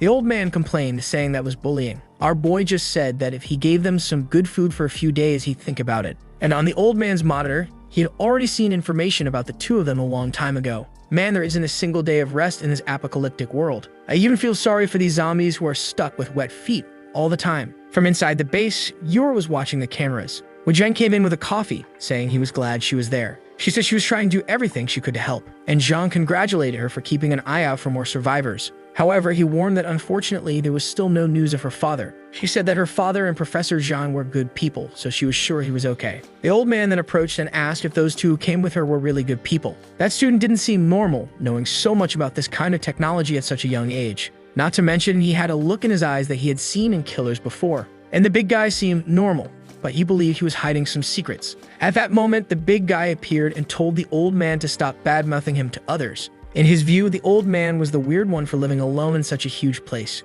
With a helicopter landing pad on top, a bunch of cars, gasoline for several years, and lots of solar panels. Not to mention the mountains of food. The old man yelled, saying the big guy didn't know anything. He had been feeling for a long time that the apocalypse was coming, which is why he had been preparing for a long time. He was there in his house, eating and living for free, and still had the nerve to speak badly of him. The old man also mentioned that his goal in this place was to save all of humanity. The two of them started fighting, and Yor told them to stop. However, at that moment, the big guy got hit on the back of the neck. Our boy just told him not to move. He drew a little bit of blood, and Zhao Hang wanted to know what that was for. He just turned around and said that the zombies' mutation was going to start soon, so they didn't have much time. An even bigger disaster was about to begin, so it was best for them to prepare. The old man was startled by the talk of zombie mutation. Meanwhile, outside, those earlier friends were just watching the zombies. Man, I had almost forgotten those guys existed. He crouched down and told everyone that this place was surrounded, so they wouldn't be able to get out. One of them commented that the rain was heavy and the road was blocked. They didn't know what to do, and his friend Chiozing had fainted on the ground. The blonde guy said he unfortunately didn't know where Yibai had gone. There was no food in this building, so they were all going to die there. However, the blonde said there was still one way. He pulled out some pearls and showed them to everyone. The others remembered that this was what they had taken from the heads. The blonde said that out of curiosity, he had kept some of them in secret, and he recalled that the creatures that attacked them had said they consumed these. One of the friends asked if he was seriously thinking about eating that pill, and then one of them interrupted and asked what that was, pointing to the side. From the top of another building, purple smoke was rising. The blonde wondered why there was a tornado in that place. Meanwhile, back at Zhang's house, our post-apocalyptic mechanic was deep in his production. Zhao Hang commented that he had been there for a few days and had no idea why he was so focused. Zhang quickly said that he was probably creating equipment to fight against the zombies, and maybe several of them would turn out like that black-spined creature and the other one of fire. Zhao Hang said that if that happened, everyone there would die. After all, they didn't seem to have any weapons in that place. The old man explained that he only wanted to create a shelter, not a war zone. Why would he need weapons? But suddenly Yor came running and called for them. She said she saw her father on one of the cameras. The three of them immediately rushed out, and he asked where she had seen him. She sat down at the computer and said she saw him at the east entrance. She even saved the video and told him to take a look. On one of the cameras, you could see her father covered in zombie entrails blending in with the crowd. The old man said that from his movements, it didn't seem like he had turned into a zombie. Meanwhile, her father took advantage of the situation and ran away in disguise. The big guy said it was amazing how her father had managed to survive like that. And the old man realized that if the zombies weren't attacking him because of the smell, maybe it was something worth researching. Then Yor asked what they were going to do, and Zhang seemed to hesitate. He explained that the weather was really bad right now, and Yibai didn't seem to want to leave. Zhao Hang told her to ask Yibai personally, because maybe he had created something incredible. But the scene cut to him saying no. He still hadn't finished, so there was no point in her trying to rush him. And he told her not to bother him beyond the times they brought food. The big guy said he was already exaggerating and should at least try to comfort her a little. Our boy then asked why the big guy didn't go rescue her father himself. He was a bit confused by that.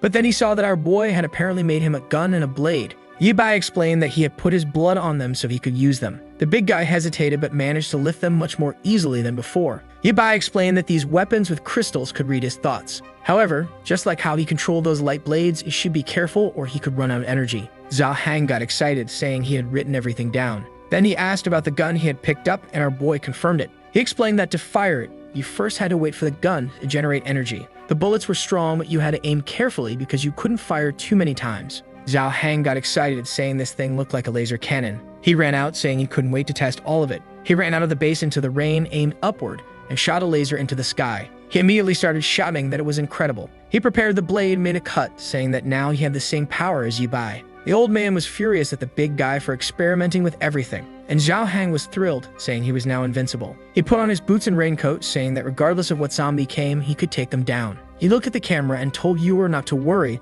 that he would bring her father back in one piece. She was a bit worried and asked if he could really do that. The old man said that for now, they could only watch to see how long he'd stay so confident. He was wearing a headset, getting directions, and the old man explained that he had to go through the east. Unfortunately, that was the path toward the mountain, where there were no cameras, so he had to be careful. Zhao Hang told the old man to shut up, saying he could handle it. He follows the path and soon gets excited when he sees a bunch of zombies coming his way. The creatures advance and he smiles, saying it's time to test his friend's gift. He unleashes the famous green crescent slash, cutting everyone in half. He starts shouting that he's too strong now and afraid of no one. However, that's when he notices something on the side. Another person had seen that strange purple tornado. He finishes off a few more zombies and asks if the people in the room had seen it too. The rain seemed to be getting even worse and a purple tornado was forming on the eastern side. The old man said the camera couldn't see it, but the detectors were showing wind speeds close to level 6. It was very dangerous to stay outside, so he should return to the house quickly. Zhao Hang apologized to Yuer and said that unfortunately, he couldn't win against the power of the gods. An old man Zhang told Yuer to stay calm, assuring her that her father would definitely find a place to protect himself. Zhao Hang then approached the gate. Suddenly, the alarm started blaring and the old man got scared, going to see what had happened. He then told everyone to calm down, saying he had only brought a zombie because it seemed Yi Bai had asked him to bring one. Excited to see the zombie was alive, he said to wait a moment and ran off, saying he'd be back in a second. The old man, just as excited, noted that it was still alive. Alive is a strong word for that creature. The old man praised the big guy who got all excited, and Yuer was happy to see that they seemed to be getting along better. Meanwhile, Hibai was in his production phase. Man, the boy had already completed all the mechanics for the arm. The rain continued for a while until finally the sun started to break through in this cursed apocalypse. As usual, the zombies went crazy when they saw the sun. Man, they went so wild they all started transforming. Out of nowhere, the creatures turned red and began jumping onto buildings. There was a poor little girl all happy that the sun had come out, until one of the big ones showed up and the creature was face to face with her. Her father heard a scream and immediately went to see what had happened. The whole family became a meal. Now the zombies had really evolved, jumping and invading everyone's homes. There was no longer a single safe place in that building. The schoolmates of our boy were fleeing in desperation. One of them was about to be captured, but the zombie got hit on the back of the neck. Man, someone hit another one in the head. The albino appeared. He pulled out the pill and looked at his friends. They immediately recognized Feng, the blonde who had been thinking about eating the pill. The scene then shifted to the street, where a bunch of zombies were running. They were all lined up, and atop a building was dear Roxy with her 2 zombies by her side. Jiaobo remarked that it was amazing how they were moving so orderly. Roxy laughed. She said she had been suffering for many days and wanted to know if they had found Yi Bai's location. Wang Sheng said he was in a house on the mountain that looked like a research lab and it would be easy to get in and kill him. Roxy, however, said that wouldn't be any fun. She wanted to make sure he knew exactly who was behind his death, and before that, she wanted him to feel the despair closing in. Back at the house, Zhao Hang and Yuer were about to leave, but then they heard an alarm and Zhao Hang asked what that sound was. The old man immediately told them not to go out because something very big was coming, and strangely, a bunch of zombies was gathering in the city. The weirdest part was that they seemed to be coming straight for them. Zhao Hang, scared, asked how many there were. The old man said there were at least 1,000. The big guy was confused and asked if they were the last humans alive in this place. The old man replied that he had no idea, but it would be best to inform Yi Bai about it. The big guy ran off and banged on the door, calling out to our boy, saying that over 1,000 zombies were coming. Our boy said the professor had already told him. The big guy, excited, asked if he was ready to kill them all. Our boy replied that he was not ready at all. Scared, the big guy then asked how he was going to deal with these creatures. Yi Bai said he had told them to hurry up and start learning how to handle these situations. He still hadn't finished his research, and if this guy was the real Professor Zhang, he knew that the 2 of them together could solve this. The big guy said none of what he was saying made any sense, but Yi Bai stayed silent and continued working. With that, the big guy left, saying that in the end he could only rely on himself. He climbed a tower, and when he looked down, he was shocked. The horde was already at their doorstep. He already figured that even the walls of this lab wouldn't withstand a group that size. He ran to the car, saying he couldn't let them gather around. The old man was scared, wondering what he was planning.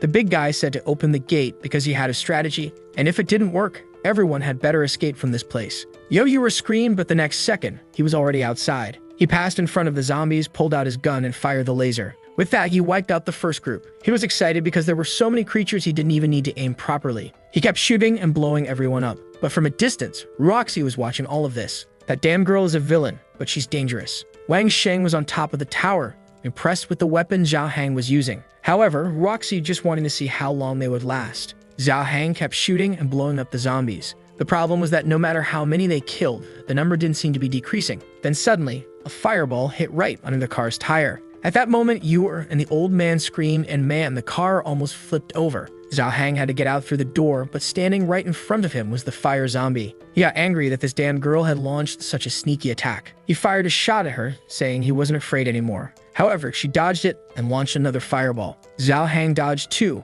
pulling off a mid-air matrix move and fired a bullet. The creature fled and he called her a coward, telling her to come back. The problem was that now he was surrounded by zombies. He fired a few more shots and Grandpa Zhang told him to return immediately because it was impossible for him to make it out alive. Zhao Hang started running, realizing he had fallen into a trap. But here came Wang Sheng. From above, there was no way for Zhao Hang to escape. But man, this big guy was fast, dodging again. He fell to the ground on his side and almost landed a shot. He pulled out the blade and nearly landed a slash as well. Impressive, he was fighting face-to-face with Wang Sheng. Wang Sheng wondered how this big guy seemed more agile than Ye Bai. He extended his weapon and told Zhao Hang to die, but the creature ran off. Man, this bald big guy made everyone flee. Meanwhile, Ruoxi was watching from atop the tower. Here she comes, up to no good. At that moment, the zombies that had been standing still started running toward him. Zhao Hang was confused as to why they suddenly moved so differently, but he still had the sword Ye Bai had created and unleashed the green crescent slash. The problem was that they were coming so fast he couldn't kill them in time, and he started trying to flee. What's this? Zombies were even being thrown at him. The poor guy wondered why these creatures were raining down on him, and the monsters kept falling beside him. Obviously, it was Wang Sheng practicing his zombie throwing skills. He grabbed another one and threw it at Zhao Hang. Zhao Hang had to use one of his gun's bullets to blow it up in the air. He kept running but was now begging to be saved. At that moment, one of the thrown zombies landed and grabbed his leg in a tight hug. Man, it came in for a bite. Luckily, Zhao Hang managed to slash it. The problem was that he had fallen to the ground. Now there was no time to get up, so his only chance was to land a shot. But then a green light appeared. An energy wave swept through everything in front of him. A second cannon shot passed by. Wang Sheng and the other one looked, trying to figure out what was happening. Ahead of the zombie horde, there were flashes of light rising. Another barrage passed by, and then came a massive punch like something out of Transformers. What's this? Man, our boy turned into Optimus Prime. The kid had built claws and legs. He was fully equipped. Wang Sheng got all excited, saying he had finally arrived. The old man celebrated, saying the boy was amazing. The big guy was impressed by all the armor our boy had built over the past few days. But Ye Bai told him to focus because the enemy was nearby. He ordered him to go back and kill the zombies on the right side. Meanwhile, he would handle the ones on the left until the main creatures showed up. Wang Sheng said that with him here, he was confident they could win this. Immediately, he went back to blasting the creatures. Ye Bai looked around and even activated a booster on his robot. The kid took off flying, activated his giant Optimus Prime hand, and smashed everything. Man, this kid had become insanely strong. The big guy was impressed, saying he had gotten just a bit too strong. At least after killing so many zombies, they were sure they have plenty of pearls to produce more weapons. Excited, he went back to finishing off more zombies. That damned Roxy was still watching from afar. Wang Sheng, scared, said that with this new power, there was no way they could get close. She got angry, saying the damn boy thought he was safe just because of that armor. Obviously, she wasn't going to let that slide. Another punch smashed into the zombies, crushing more of them. A laser fired forward as the old man watched on the screen. He was impressed, saying that the boy's exoskeleton was something that shouldn't even exist in this era. He couldn't even imagine how he had used all those scraps of metal he had abandoned to create something like this. That's when Yor revealed that what he was using was a metal that came from inside the zombies' heads. The old man was shocked by this revelation. Now it was clear why Ye Bai had been hiding this information from him for so long. He ran off, saying he was going to mess with that zombie they had brought in to study it. Meanwhile, outside, Wang Sheng was giving orders to the zombies again. Once more, he was sending them all to finish off Ye Bai. The entire ground started trembling, and the big guy said it felt like an earthquake. Ye Bai told him to stop thinking and just keep killing. But then he noticed that the zombies were strangely starting to jump toward him. As soon as they got close, Ruoxi clenched her hand and the creatures exploded right in front of him. Ye Bai had no idea what was happening. Ruoxi celebrated, saying that soon he would die. She kept sending waves of creatures and making them explode in front of him. Ye Bai couldn't remember the creatures being able to self-destruct in his past life. Meanwhile, Wang Sheng watched everything from the side. Jiabo remarked that this battle looked like a fight between two gods, and there was no way they could get involved. He then revealed that Ruoxi had eaten 7 pearls to become this way. Her body kept melting and reforming, showing just how much she hated Ye Bai. Jiabo asked if eating more pearls made things better, since instead of turning into a monster, she had gained powers.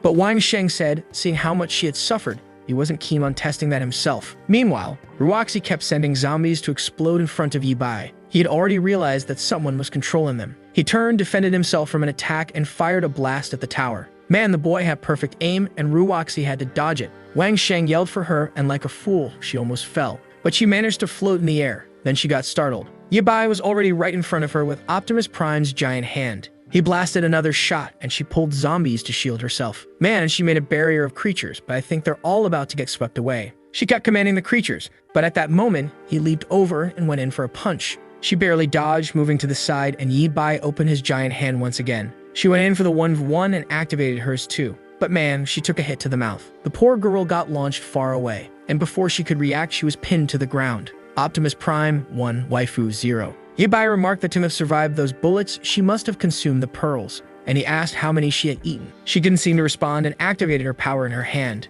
But then came the stomping blow. Man, it's better if you don't try anything else, warrior. She started screaming in agony, but he said that in their past life, she had also made him lose an arm, and today was the day she would pay for it. But then he heard a sound nearby. Wang Sheng came running desperately, shouting at him to let her go. But Yabai just opened his giant hand and fired a shot. The monster managed to dodge and started circling him. He took advantage of the opening and jumped over. But our boy didn't hesitate and struck Wang Sheng's arm with a hand holding Ruoxi. With the other hand, he activated the laser and hit him right in the chest. Man, bad luck for the fool who was thrown far away. Seeing Wang Sheng defeated and Ruoxi easily captured, Jubo knew she had no chance. Perhaps her best option was to flee that place. The poor girl was still crushed under the giant robot. Our boy remarked that it was crazy how she seemed to be one of the chosen ones since she had consumed pearls and still maintained a human form. However, he knew how dangerous she was, so to avoid future problems, he was going to finish her off now. But just as he was about to crush her, the zombies started to transform. Yabai was shocked and wondered why they had already reached rank 1. Yo Yura reported that more and more zombies were surrounding the lab. Zhao Hang was holding the line, but some had already broken through and were climbing the walls. Ruoxi started laughing. She said they were all going to die and become her zombie slaves. Tired of it, Yabai threw her far away and she crashed into the zombies. He prepared his giant hand and unleashed a double laser. He clearly fled thinking she was dead, but you know how stories go. She's probably still alive, right? Meanwhile, the big guy was panicking because his gun ran out of ammo. He only had the sword left, but he was surrounded on all sides. And right at that moment, a rank 1 zombie jumped at him. He barely reacted in time and defended himself with the sword. He wondered if this was a new ability user. He slashed right down the middle of the creature, but instead of slicing cleanly, it only left a scratch. He was terrified. He looked back and all the creatures were starting to transform. The entire base was completely surrounded by zombies, and more kept coming. Zhao Hang slashed at one of the creature's chests and started running. He had no idea what kind of monster. This was because the sword wasn't working anymore. Maybe these were the rank 1 mutants Yabai had mentioned. Yura kept calling for Zhao and asking if he was okay. At the same time, some creatures had jumped over the barrier and were approaching the research area. But Zhang was focused on his research and didn't care about what was happening outside. Zhao was trying to escape but couldn't locate Yabai and had no idea how to get back into the base. Then Optimus Prime showed up and grabbed the big guy. Zhao was overjoyed and asked if now their boy could fly. He replied that it was just a jump with some gliding and ordered him to go kill the creatures approaching the lab. Now to kill these rank 1 creatures, it would take more than one slash. But you should be careful because these creatures were much more agile than before. The big guy collapsed on the ground, exhausted, saying he could finally breathe a little. At that moment, Yabai jumped to the top of the gate, prepared the Optimus hand, and began evaporating everything in sight. The problem was that while he was clearing one side, the creatures were invading from the other. The big guy was exhausted, calling out to Ewer, saying he was thirsty. He then heard something nearby and saw a creature approaching. It was getting close when he managed to grab the blade and stabbed it in the chest. Man, he threw the first one to the ground and ripped it in half. This kid doesn't stop and hit it again. Then Yura appeared, saying she brought the water he asked for. She asked if Zhao Hang was okay, and upon getting closer, remarked that this zombie was different from the others. Inside the creature's head, he found a red pearl. Meanwhile, Professor Zhang finally found what they had been talking about. Even though the stone was dull, you could see a strange green light within it. The question remains whether humans become mutants because of this metal, or if the metal forms when they turn into zombies. He was eager to uncover all the secrets of that material. Meanwhile, outside, our boy was cleaning up the place. He killed one here, smashed 2 more there. A swipe of his hand, and he finally said it was over. He shouted from outside, telling the big guy to come collect the pearls because he had cleared everything. Zhao Hang gave a thumbs up, saying he was really efficient. Upon seeing the pile of dead monsters, the big guy complained that it would take forever to gather them all. He then turned to Yabai, saying that if he helped him gather them, he also wanted a mecha for himself. Our boy said he'd think about it later because now he needed to sleep. But then the old man came over to talk to him. He said it was time for Yabai to reveal all the secrets about that strange pearl. Meanwhile, outside, the big guy started his digging. There were so many creatures, and the most annoying thing was having to do it all alone. Back at the base, Grandpa Zhang was fascinated by the rare metal. Yibai explained that this pearl starts forming in the brain as soon as a person becomes a zombie. The longer it's exposed to light, the more energy the item accumulates. It was as if the zombies themselves could perform a kind of photosynthesis. The old man said it was interesting to know that's how it worked, but after analyzing it, he hadn't found anything to match what Yibai described. However, he did notice that inside this item, there were some active metal molecules that seemed to react to light and heat. Additionally, it was extremely resistant and had an affinity for both metal and blood. Yibai confirmed, saying it had a special affinity for human blood. That's why the virus spreads much faster in humans than in any other species. And the absorption of light makes them continue mutating after a certain period of time. The old man said that now it made sense why, during the day, these zombies would just stand in the middle of the street staring at the sun. However, today they were strangely running around like a bunch of lunatics. Yibai explained it was because they were being controlled by an ability user. The old man asked if he was talking about the spiked creature or the one that used fire and threw flames. Yibai explained that those two were normal mutants. However, the one controlling the zombies was a high-ranking mutant from his class named Ruoxi. The old man was confused, realizing that this item caused so many changes in the human body. Yibai said they had researched it for a while, and the only thing he knew was that if you consumed the item, you would undergo a mutation. Ability users had always been a threat, which is why they needed to be killed as soon as they were discovered. The old man was still confused by the item, the mutations, and now the rankings of zombies. He told our boy that he was sure his school didn't teach any of this, so where had he learned it? Yibai just said that maybe he could tell him in the future, but it would be more valuable if the old man figured it out through his own research. The old man then said he wanted to take a look at the new weapons Yibai had created. Yibai, exhausted, said it was fine as long as he didn't take apart the Mega because he was going to use it again. The old man left excited while Yibai said he was going to sleep because he was completely worn out. "You're just washed." Today, she wanted to ask our boy for help in rescuing her father. However, she knew that he had fought all day and must be really tired. So she placed a small blanket over him and sat beside him, thinking about how much she missed her father. The sun was already setting. Outside, the big guy was so tired he couldn't move anymore. He thought it would be amazing to have an item that could easily extract these pearls. What he didn't see was that a creature was watching him. It was Jubo, thinking that everything was over since thousands of zombies had been killed in one day. She believed that Wang Sheng and Ruoxi had been killed, so she was wondering whether she should surrender. The problem was, she knew she would be killed without hesitation because she was a monster.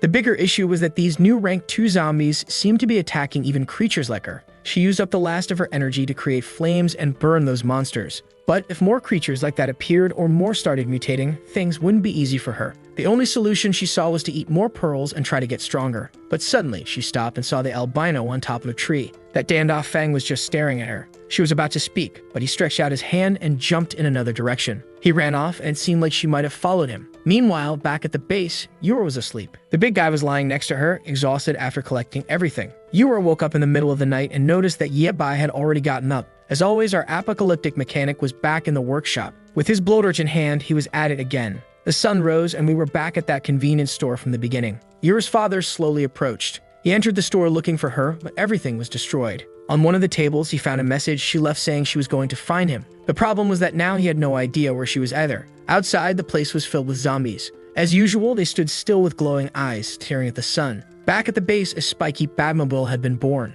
armored with 4 giant wheels. Obviously, the one who was going to drive already had a huge smile on his face. This Yibai is something else. The boy built an entire car in one night. The big guy, excited, asked if it was made of rare material and if it could transform into a mecha. Our boy said it was just a regular car, but he needed to know it had 2,000 pearls and 12 rank 1 zombie pearls. The big guy agreed it suited him perfectly and asked when they were going to go test it out. He was eager to leave and find Yura's father. But at that moment, she asked them to wait. She said this time she wanted to go with them. However, Yibai said that outside was full of rank 1 zombies, and she would die if she went. She said she had been following all their orders, but this time she wanted to personally find her father. Our boy told her to stop being stubborn, or he would ask the professor to lock her up in the lab. The poor girl started crying, calling for her father. The big guy scolded our boy, asking why he made Yura cry. Suddenly, Professor Zhang appeared and told her to calm down a bit. He showed her a new drone, saying he had fixed it. It was his first invention using that rare material. Not only could it now carry much more energy and last a lot longer,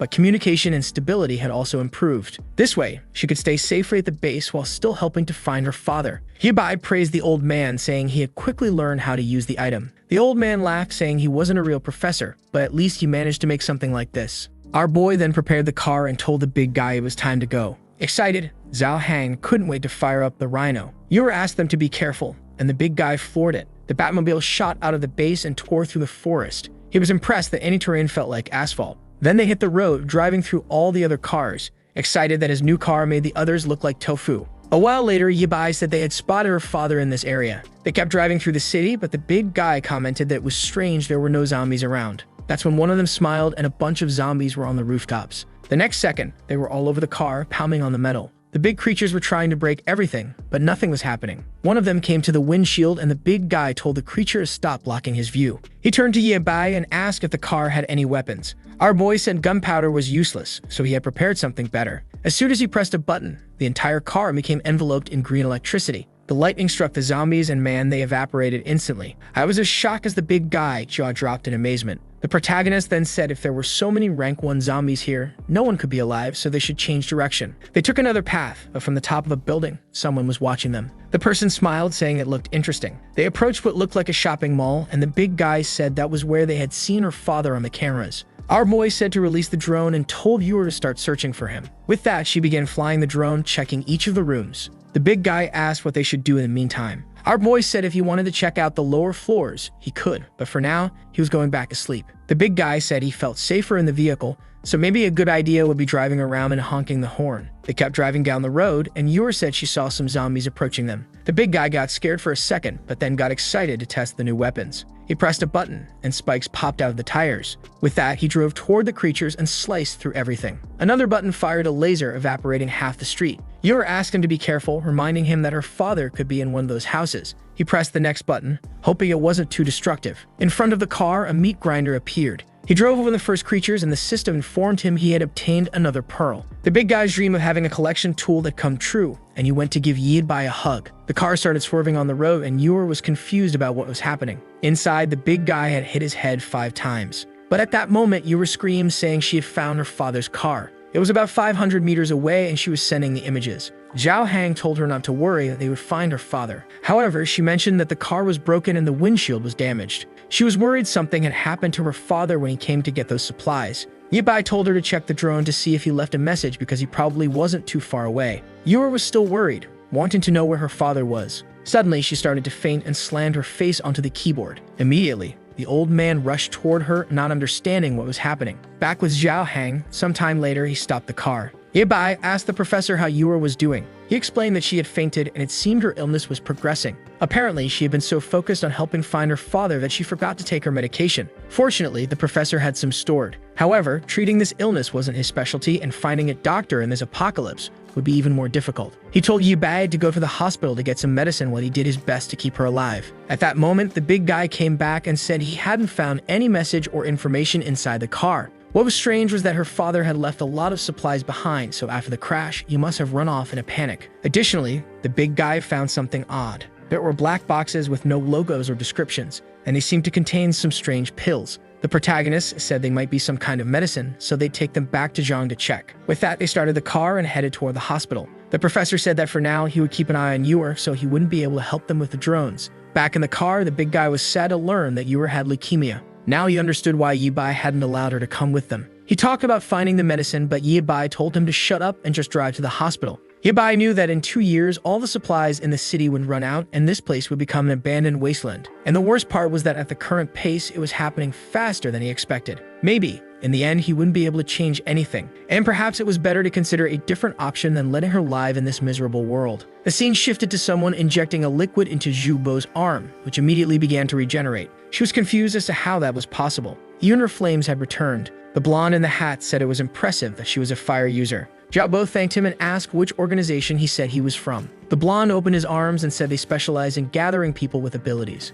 Their goal was to create a paradise for those chosen in this world. Zhao Bo, confused, asked if the blonde was also a user. He said yes, and that there were many others like him. She asked if it was possible to maintain a human appearance like his. He said yes, that his group had the solution. They could live peacefully and happily in this new world. Meanwhile, in front of the hospital, the big guy was standing at the door. In front of him, he saw graffiti saying that this was private territory and to stay out. He told our boy that the place was occupied by people, so what were they going to do? Yibai simply replied in Optimus Prime mode that since it was a strategic position, it was expected that this would happen. But he ignored everything and smashed his way in. The big guy thought it was strange how quiet the place was. He kept seeing messages telling them to turn back or they'd die. But Yibai just told them to search different areas and communicate through the headphones. As they walked, the big guy said this was the second place he hated most in the world. He hated the smell of disinfectant but started sniffing the air. Obviously, in this apocalypse, no one was using disinfectant, right? But the strangest thing was that he smelled a sweet fruit. Suddenly, he began to faint and collapse to the floor.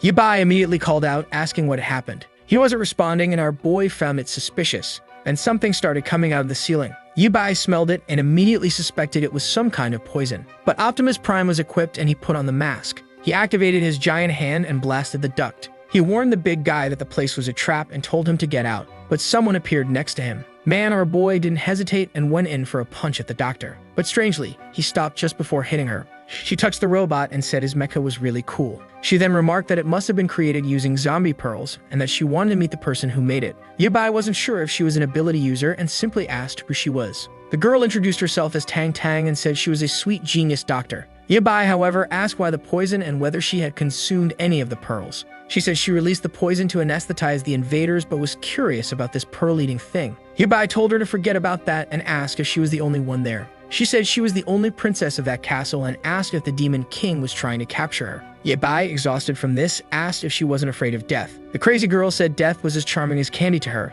and if she died for what she loved most, she'd have no regrets. Our boy wondered if she was insane. He then asked what she meant by being a genius and what she was specialized in. She said she was a doctor specializing in viruses. Now our boy was interested. He immediately wanted to know what she had discovered about the pearls and if she used them to make those poisons. However, she didn't want to be asked so many questions and told him he was being annoying. She said he kept asking but never answered anything. So if he wanted to know something, he'd have to tell her who created that mecha. Our boy hesitated for a second. Then he said they had a research institute and that if she wanted, he could take her there. The girl got all excited. However, she warned that she had one more request and he would have to agree to it. The scene shifted to a desert where a car was parked in the middle of the road. Zhang called out for someone named Hakan and asked where she was. The girl responded saying she hated people who broke promises and asked if someone named Xiao Kai had arrived. The guy on the motorcycle, who must have been Xiao Qi, said that after this mission, they would go back and get married. Someone told them to stop flirting in the middle of a mission. A truck started approaching. The three of them, excited, said that just like Xiao had said,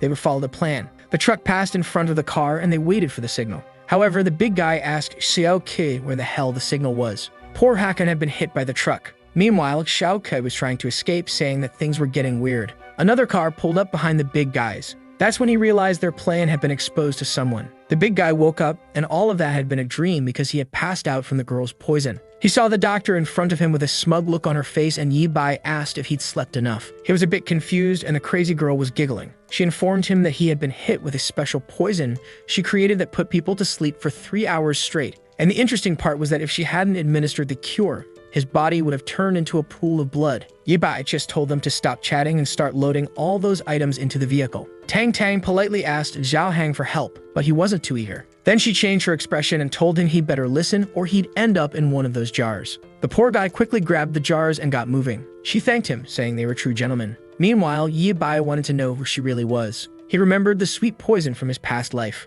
One of the main ways to fight zombies in the future was with this kind of terrifying gas. If this girl was one of the first to create such an item, it would be worth having her on the team and helping her develop it. At the very least, you couldn't let someone like her fall into the hands of another gang. A while later, everything was loaded. The car held way more than it seemed. She said it was very cute and that it looked like it had also been made using pearls. She remarked that it was perfect for a princess like her. The big guy asked our boy if it was really okay to bring along someone this crazy. Yabai replied that they needed her research on the medicines and her help with the trip. But then he heard a noise. A transformed creature appeared on top of a building. There was a chimera-like lion with many eyes, and everyone was terrified. Man, when the creature saw the three of them, it started drooling. It let out a roar, and the big guy asked if it was another ability user or some kind of zombie. But Yabai just told them to stop wasting time outside and get into the vehicle. The creature leaped at them, and our boy activated Optimus Prime. He landed a solid hit on the creature's arm, sending it crashing to the ground. While the big guy started the car, Yabai managed to hold the creature with his arms. He told them to take the doctor back to the base while he dealt with the monster. Then he landed a punch to the back of its neck. He hit it with another laser, and from inside, the big guy was wondering why this one was so much bigger than the others.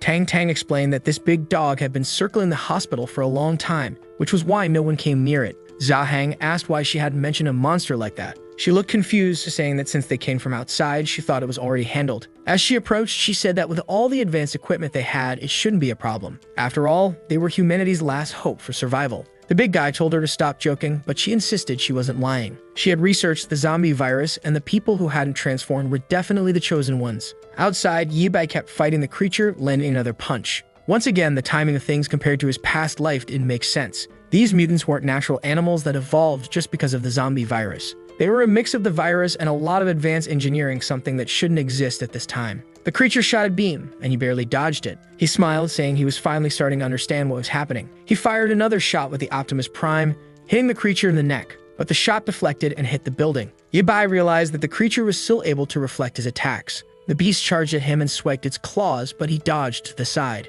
It grabbed one of the bosses and started wrapping around it. With that, Yabai told her to stop being so disobedient and tore 2 pieces from her back. The monstrous creature collapsed to the ground, exhausted. She fired another beam, but Yabai easily blocked it with his hand. He said that her movements were now useless, and it was his turn. He launched himself at her with the robot, charging forward. With one strike, he hit her square on the head and started smashing her into the ground. Man, the boy was brutal when he finished off the monster. Among the remains, he found a massive pearl. Our boy examined it in his hand and said that once he transplanted something like this, things would get much easier than before. Meanwhile, the blonde guy on top of the building was watching and said this was going to give him quite a headache. Yabai called the big guy, asking if they could hear him. Unfortunately, they were already too far and the signal wasn't working anymore. It was time for him to head back, so he started flying with the Optimus. As he passed by the buildings, he glanced to the side and saw the blonde guy. The blonde waved and said it was a pleasure to meet him. Man, Yabai immediately stretched out his hand and blew him up right in front of him. The blonde appeared on another building and asked if Yabai had some kind of prejudice against ability users.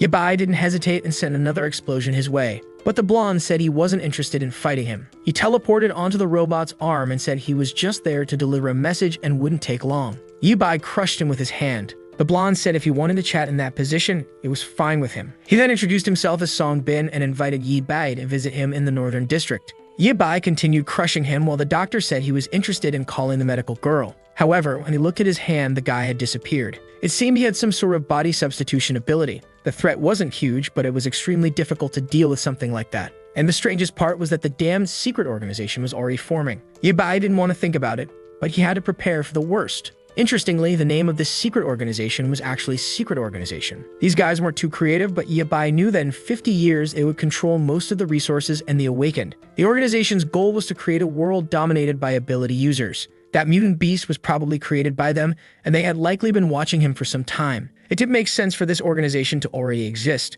which meant they probably had someone from the future as well. The Batmobile arrived at the base. Tang Tang said it was a pretty normal place to have created that mecha car. The big guy remarked that she had some guts coming to a place she knew nothing about, but she said she trusted her intuition. She then asked Zhao Hang to hurry up and take out the experiments, saying she was doing it for Yor. The old man appeared and said it seemed they had really found a doctor. Tang Tang immediately approached and asked if he was the professor who created the mecha and the vehicle. Before he could say anything, she said she already knew it was him and that she was especially here to listen to him. The doctor commented that he dressed sloppily, but was clearly a mad scientist. Grandpa Zhang was confused, wondering where Yabai had found this crazy girl. However, he did recognize the name Professor Tang and knew she was a young genius with a PhD in viruses. She said she was honored and was clearly flustered. Meanwhile, the old man wondered how a girl like her had survived, but she just said to cut the small talk, adding that she was there to research the pearls with him. He was impressed that she had one of the pearls and praised her, saying it was amazing that she had created the mecha and the car. She called it Black Gold and asked if he had come up with that name. Now, Grandpa Zhang wasn't sure if he should reveal that he wasn't the one who created any of it, especially since it seemed she knew less than he did,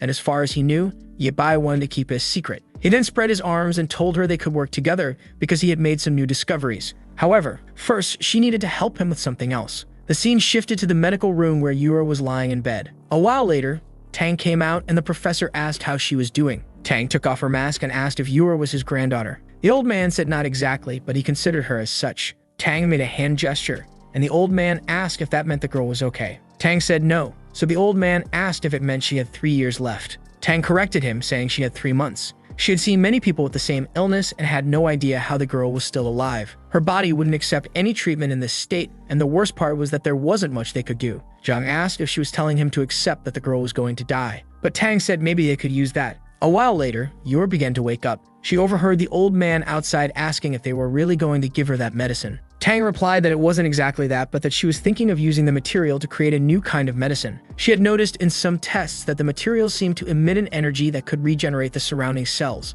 The old man said that's why some people who consumed it went through that transformation. She asked what kind of idiot would do that, and the old man replied that he had seen 2 people who consumed it and became extremely powerful. Tang was thoughtful for a moment and said that aside from guaranteed death, she couldn't think of anything else it could cause. She then suggested they focus on the next topic, which was creating a medicine using the material to help the girl. Obviously, they didn't have much time, but they also had to ensure she wouldn't turn into a monster. Meanwhile, Zhao Heng finally placed the last item on the shelf. Looking at it, you wondered why she valued this stuff so much. At that moment, Tang appeared and thanked the big guy. He immediately asked if Yura's illness could be cured. She responded that with the right idea, maybe it was possible. He said he'd go check on Yi Bai, but she said there was no need since he seemed to be handling things just fine. As he was leaving, she asked about them searching for Yura's father. He said they were looking, and she urged them to find him quickly since it could help with her treatment. Back in the city, Yi Bai was on top of a building with a giant robot. The sun was blazing and he hadn't found Yura's father. He decided to fly around and search for water until he found a shopping mall and decided to go inside. He broke the glass and found himself in front of a pool.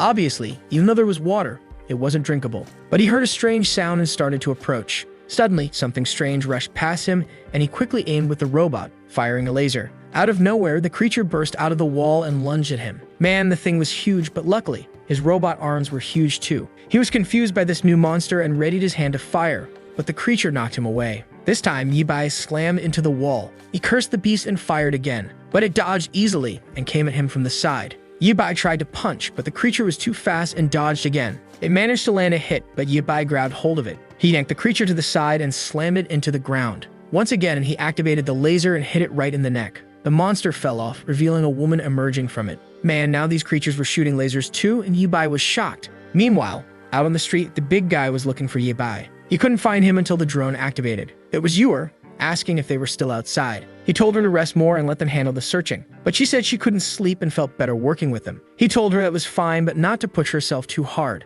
With that, she reactivated the drone and continued searching. But soon, she found something strange, and the big guy asked what it was. She explained that a strange group of zombies was heading toward the construction area. They wondered if there might be survivors there. That's when she saw a girl lying on top of a container. He saw through the camera and said he recognized her. Yura asked how he knew her. The big guy explained that she had been captured by that guy before, but at some point she escaped, and they never saw her again. Yura said they had to help her, and the big guy immediately activated the car's claws, saying it was obvious. He plowed through the zombies, cutting them all down. The girl seemed confused. Yura told her to look for a chance to jump into the car. Zhao Heng continued smashing everything in his path. He got closer to the container and told the girl to get in. She jumped into the back, and Yura said it was time to go. The girl slowly got inside, asking who they were. The big guy smiled and said they were the rescue team. Meanwhile, on the other side, Yi Bai was taking a beating as usual. Once again, he slammed into the wall and the monster came in for the finishing blow. But Yi Bai covered his face, knowing he couldn't look at it. The problem was that his face cover had been damaged in the previous fight, so he couldn't use it again.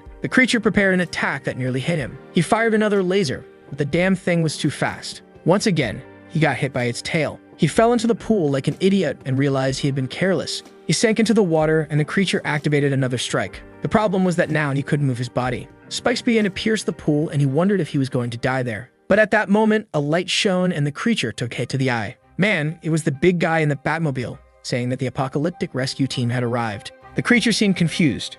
It changed its mind and tried to flee, but Yi Bai's giant hand grabbed its tail. He asked where it thought it was going. He tossed it back into the water, delivering a punch, and told the big guy that if the creature started looking at him, just blast it with a laser. The big guy said he understood. Before the creature could do anything, Yi Bai fired a laser into its stomach. The poor thing collapsed to the ground, trembling. He grabbed its head and demanded to know what this mutant was doing there. He wanted to know if she had been sent by the organization to kill him. The girl just stared and he told her to open her mouth or he'd crush her head. At that moment, she reacted when he mentioned the secret organization. Lena became desperate, saying she didn't want to go back to that place. The big guy asked how this girl had also turned into a monster. At that moment, the monster recognized the girl in the car and started calling her Lena. Yi Bai told her to stay still or he'd finish her off. Lena got out of the car and began asking if the creature was Annie. The creature under Yi Bai's hand kept calling out to her. The big guy mentioned to Yura that maybe she was another person transformed by the black material. Lena approached and asked her sister how she had ended up like that. The girl explained that she had undergone experiments by an organization. She had no idea of the pain she was feeling.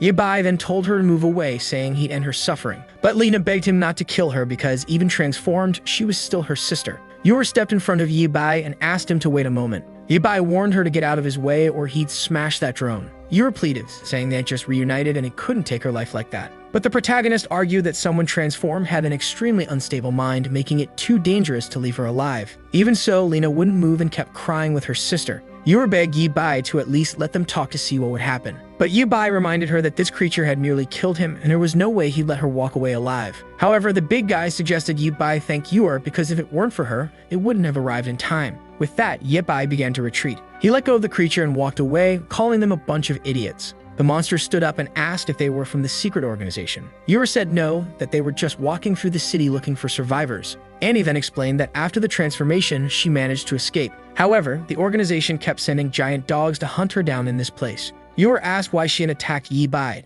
to which she replied that she was scared and thought he was part of the organization. She approached Lena, saying it was good to know she was okay, and that she had no intention of hurting anyone there. Yu seemed relieved and suggested that Annie join their group. They were studying zombies at a nearby place and maybe she could help. Lena asked if both of them could really be part of that, and Yu said it would be a pleasure to help others. The only problem, of course, was that the monster wouldn't fit in the car. Annie told Lena that she would follow her wherever she went. The big guy asked Yu if she was sure about bringing a monster like this back to their home. She confidently replied that they were just two sisters in danger and helping them was everyone's responsibility. Yi Bai just got into the car and sat down. Seeing this, the big guy said that since Yi Bai wasn't refusing, it was time to head back. So with the car, the drone, and the monster, they all left. The big guy was impressed that the creature could move as fast as them. A while later, they returned to the base. Naturally, the doctor and Tang were shocked to see the creature in front of them. They immediately asked Yi Bai what was going on. Lena introduced herself, explaining that she lived in the east. But when the disaster started, she and her sister got into a car and drove south. From the creature's head, Annie appeared.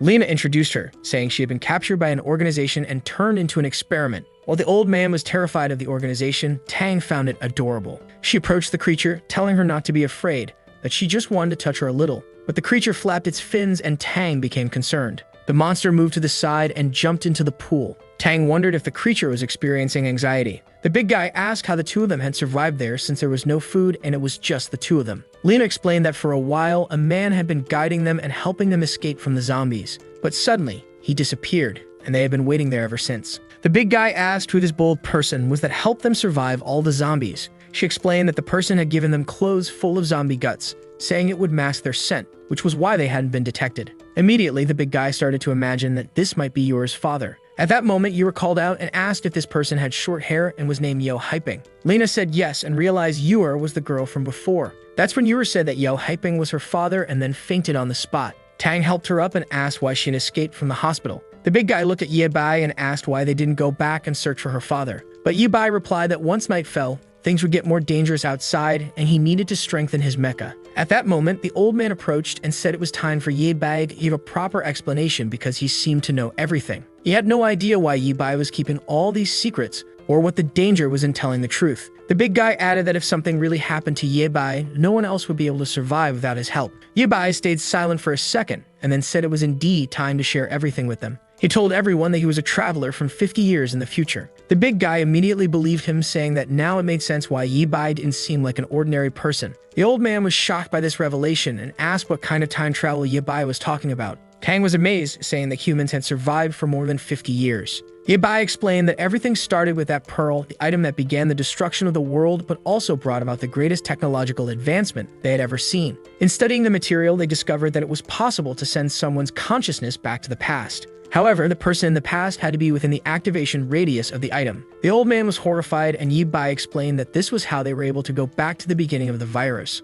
Unfortunately, though, they couldn't go any earlier than that. He further explained that after years of analysis, they never found any other material like it on Earth, leading them to believe it came from another world. The big guy immediately started considering that this might be an alien invasion. Yi Bai said that if that were the case, the aliens had already won. In less than 50 years, there would be fewer than 10 million people alive, and even those would have to constantly fight just to survive. In the end, Yi Bai had been chosen to go back to the past and reshape everything. The big guy now understood why Yi Bai had been so determined to gather the material from the start and asked how old Yi Bai really was. He replied that he was probably nearing 70 by now. However, every time he returned to the past, he found himself at the first moment he encountered the virus in school. The problem was that even in the past, it wasn't so easy to change things. The big guy was shocked, saying you could write an entire story with that information, who would have thought. Tang asked if they were destined companions in the future. Yi Bai replied that he wasn't sure, but he hoped so. Confused, Zhao Hang asked why Yi Bai was saying that and if more changes would happen. Our boy just looked at Tang and said that the virus was evolving, she must have noticed it.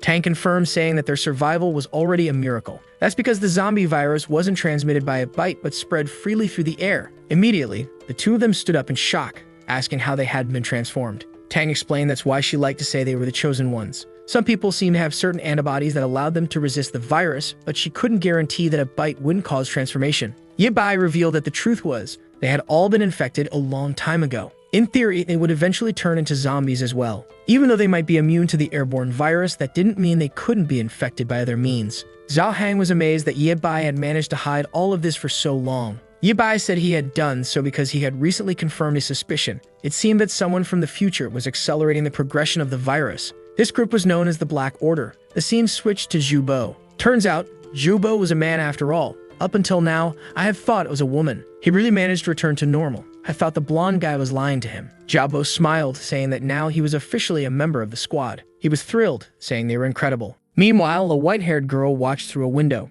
Back with Ye Bai, he explained that in this timeline, people were transforming into creatures much faster than usual. Additionally, the first zombie mutation was supposed to happen weeks later, but this time it occurred much sooner. Moreover, he had encountered psychic beasts today, which were created by this Black Order. He suspected that this group had likely sent some agents from the future. The big guy then asked why the Black Order had so many weapons and knowledge but didn't seem interested in saving humanity. Ye Bai explained that this group believed that people with superpowers were a kind of gift from fate. Their goal was to obliterate all of humanity, leaving only ability users. Tang found all of this a bit confusing and said it sounded pretty cringe. The old man suddenly remembered something and said that the black box Zhao Hang had brought contained some pills, and when he analyzed them, he found the same material inside. It seemed to be a catalyst for something, and he wondered if it was related to the Black Order. Ye Bai said they were probably contaminating people's water with the virus, which would explain why so many were transforming. The big guy mentioned that Yuer's father's car was full of those items, so maybe he was part of the group. Ye Bai said they would investigate that later, but for now, the important thing was that as long as the Black Order existed, humanity wouldn't be able to survive. He then showed a map with the changes he wanted to make to the base to increase their chances of surviving an attack. He asked Tang to keep taking care of Yuer, who in turn asked if Ye Bai was her brother by any chance. Ye Bai asked if that would be a problem, and she said it was just a medical thing. He replied that it had nothing to do with that and told the big guy to go back and help Tang and the old man prepare everything. Back in the room, Yuer slowly woke up. She got up and saw Lena sleeping next to her. With that, she left the room and began walking down the corridor. In one of the rooms, Tang was saying that Ye Bai didn't seem to be lying about his story. She drank something and slumped over the table, saying she had hoped the problems would end, but they were only increasing. At that moment, Yuer appeared beside her. The doctor asked what Yuer was doing there and told her to go back to sleep. However, Yuer said she couldn't sleep and wanted to go outside for a bit. Tang replied that everyone was sleeping and soon Ye Bai would be back to search for her father, so there was no need to worry. Yuer then said she had overheard of her talking to someone and asked who else was there. Tang responded that it seemed she had heard correctly. She pointed to a head and said, "It's him." Yuer, startled, asked why she was talking to a zombie. The head belonged to a childhood friend of hers who was a fool. Yuer was confused, so Tang explained that he was a kind-hearted guy and that Yuer couldn't imagine why he wanted to become a doctor. He was rejected countless times but kept studying until he finally made it. In the end, he was the only one who stayed by her side. When many people at the hospital tried to steal her research, he stood up and told everyone the truth. When the disaster happened, he was the only one who used his own body to save her. Even while he was fighting and being transformed, he kept protecting her. In the end, there were so many pieces on the ground that she didn't even know which ones were his. Even so, she collected the pieces in the hope that if she combined them with future technology, she might be able to bring him back to life. She then laughed and said she was joking. She knew life wasn't that simple. Yuer awkwardly asked if she had liked that person. Tang revealed that strangely enough, he was the only person who ever touched her heart. She then told Yuer to go back to sleep because she would need to talk to Annie later. Meanwhile, outside, Yuer went to see Annie. Annie emerged from the water and stood face to face with her. They stared at each other for a moment and Yuer introduced herself, asking how Annie was doing. Annie explained that she always had to stay hidden because she couldn't afford to be found by the organization. Yuer said that what had been done to her body was cruel and asked if it hurt. Annie responded that just thinking about the past gave her chills, but nowadays she didn't feel anything anymore. Yuer was thoughtful for a moment and Annie said she could tell that Yuer also seemed to be in pain. She gently touched Yuer and asked how she could tell. As the monster was about to say that humans are all the same, she suddenly fainted. Annie caught her with her fins and called for Tang. Tang came running, panicking, asking what Yuer was doing there when she had told her to go back to bed. Tang touched Yuer's head and said that at this rate, there was no way to save her if she kept acting like this. But Yuer simply apologized and said she had a request. She wanted the doctor's help to complete the surgery. Meanwhile, Ye Bai was working on Optimus Prime 2.0. At the same time in the city, Yuer's father was now searching for Annie and Lena. He didn't know where they had gone and wondered if they had been attacked by zombies. It was strange since he had protected the area well and there shouldn't have been any creatures around. Not to mention the massive tire tracks on the street, he had no idea what had passed through there. Suddenly, wings flapped in the sky, and when he looked up, a dragon was flying by. The creature circled a building and he felt relieved. However, at that moment, a man with a blue beard appeared, saying he had finally found him. Back at the lab, Yor was inside a tank. Outside, Yibai and the old man were watching everything. Zhang commented that he was unsure about using that item to try and cure her. But Yibai explained that they just needed time for it to work. He had gathered the right portion of the pearl's energy, and as long as Tang followed the formula, everything should go smoothly. Of course, some adverse reactions could occur, but at least she would be saved. The old man asked if they had done this many experiments in the future to know all this. Yibai explained that this type of cure was known as the elixir of immortality and was sold to the elite back then. While it was effective in treating diseases, the idea of eternal life was still a mystery since it didn't last long. The old man said that with a name like that, it sounded even more convincing. Yibai then explained that this was the last conservative option they had. After that, they would have to use the material entirely and see what happened. The old man then said that now everything made sense. That's why Zhao Hang was back out on the streets searching for her father. He warned Lina that the place was full of zombies and told her to check the right side. With that, she started deploying the drone but apologized because she wasn't very familiar with it. Trying to keep track of all those camera feeds was difficult for her, as she considered herself a bit of an airhead.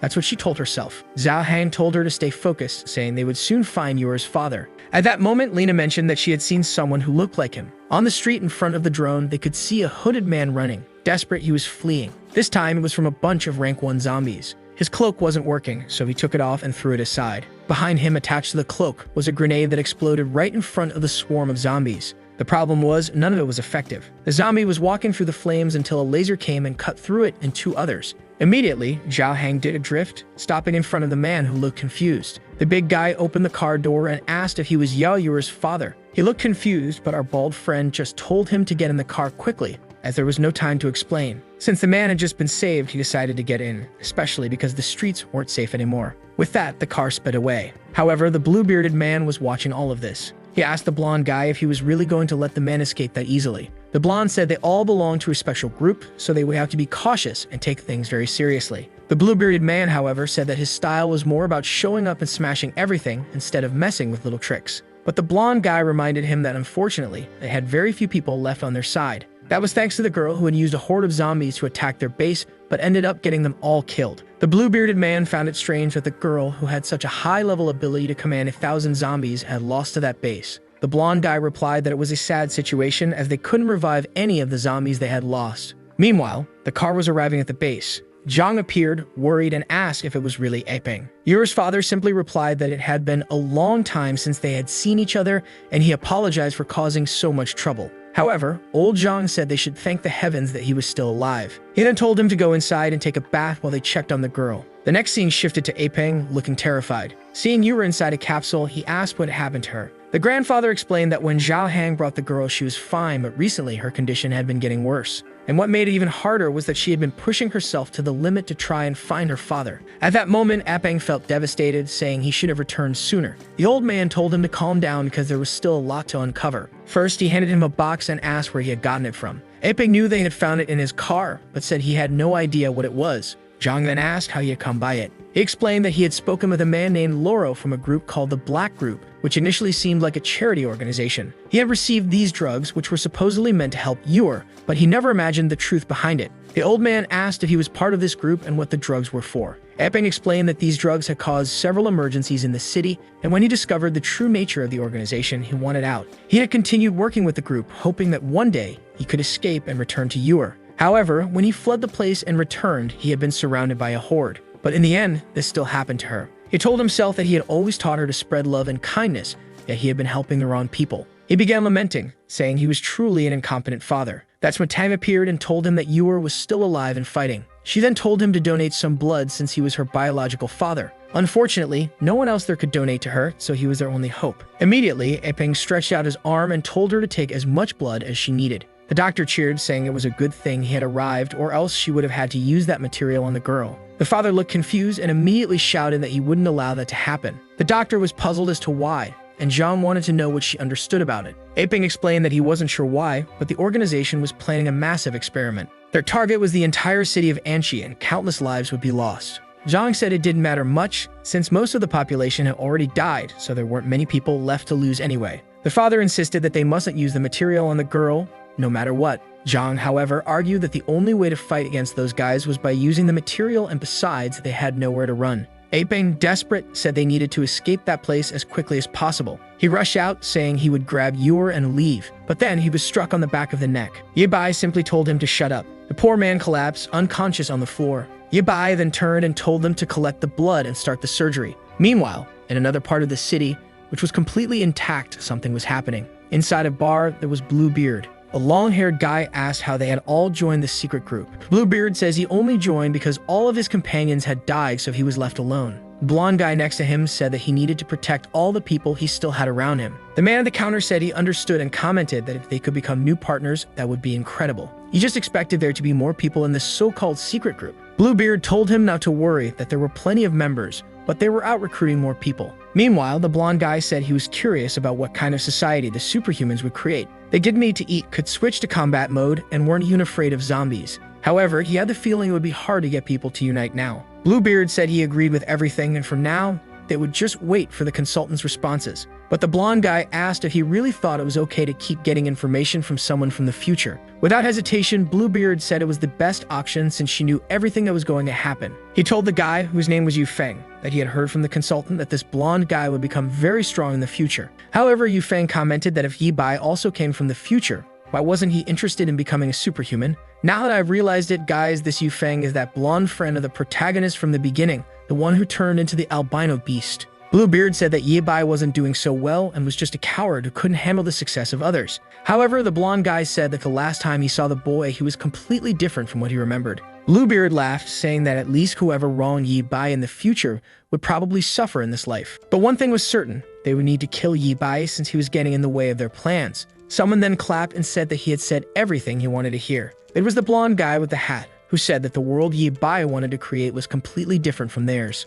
For now, they were still trying to inspire the boy and create a change in him, but if he didn't accept it, they would obviously have to kill him. Everyone in this room had been born from the black gold. They had abandoned their old bodies and accepted a new rebirth. They needed to dive even deeper into the mysteries of this item to gain a power never before seen in this race. The guys even had a little slogan saying that the Shadow Squadron was eternal. These bastards also had 30 different names for God's sake. Back at the base, the big guy was sleepy, and our boy was fixing the car. He asked Ye Bai where his friends from the future were. Since they were younger back then, they must be kids now. Ye Bai just said that the present and the future had changed, so whether his friends were still alive was a mystery. Besides, in this life, he might never meet them again. The big guy then asked how he was going to rebuild the organization he wanted. Ye Bai said he didn't need specific allies, but rather people who shared the same vision. Confused, Zhao Hang asked what that vision was. Ye Bai then explained that the goal was to eradicate the black gold and the supernatural people and restore the proper order to humanity. The big guy said those were simple things to explain but extremely difficult to achieve. However, Ye Bai then explained what had happened to future generations who had become dependent on the black gold. To maintain their powers, they needed to create zombie concentration camps,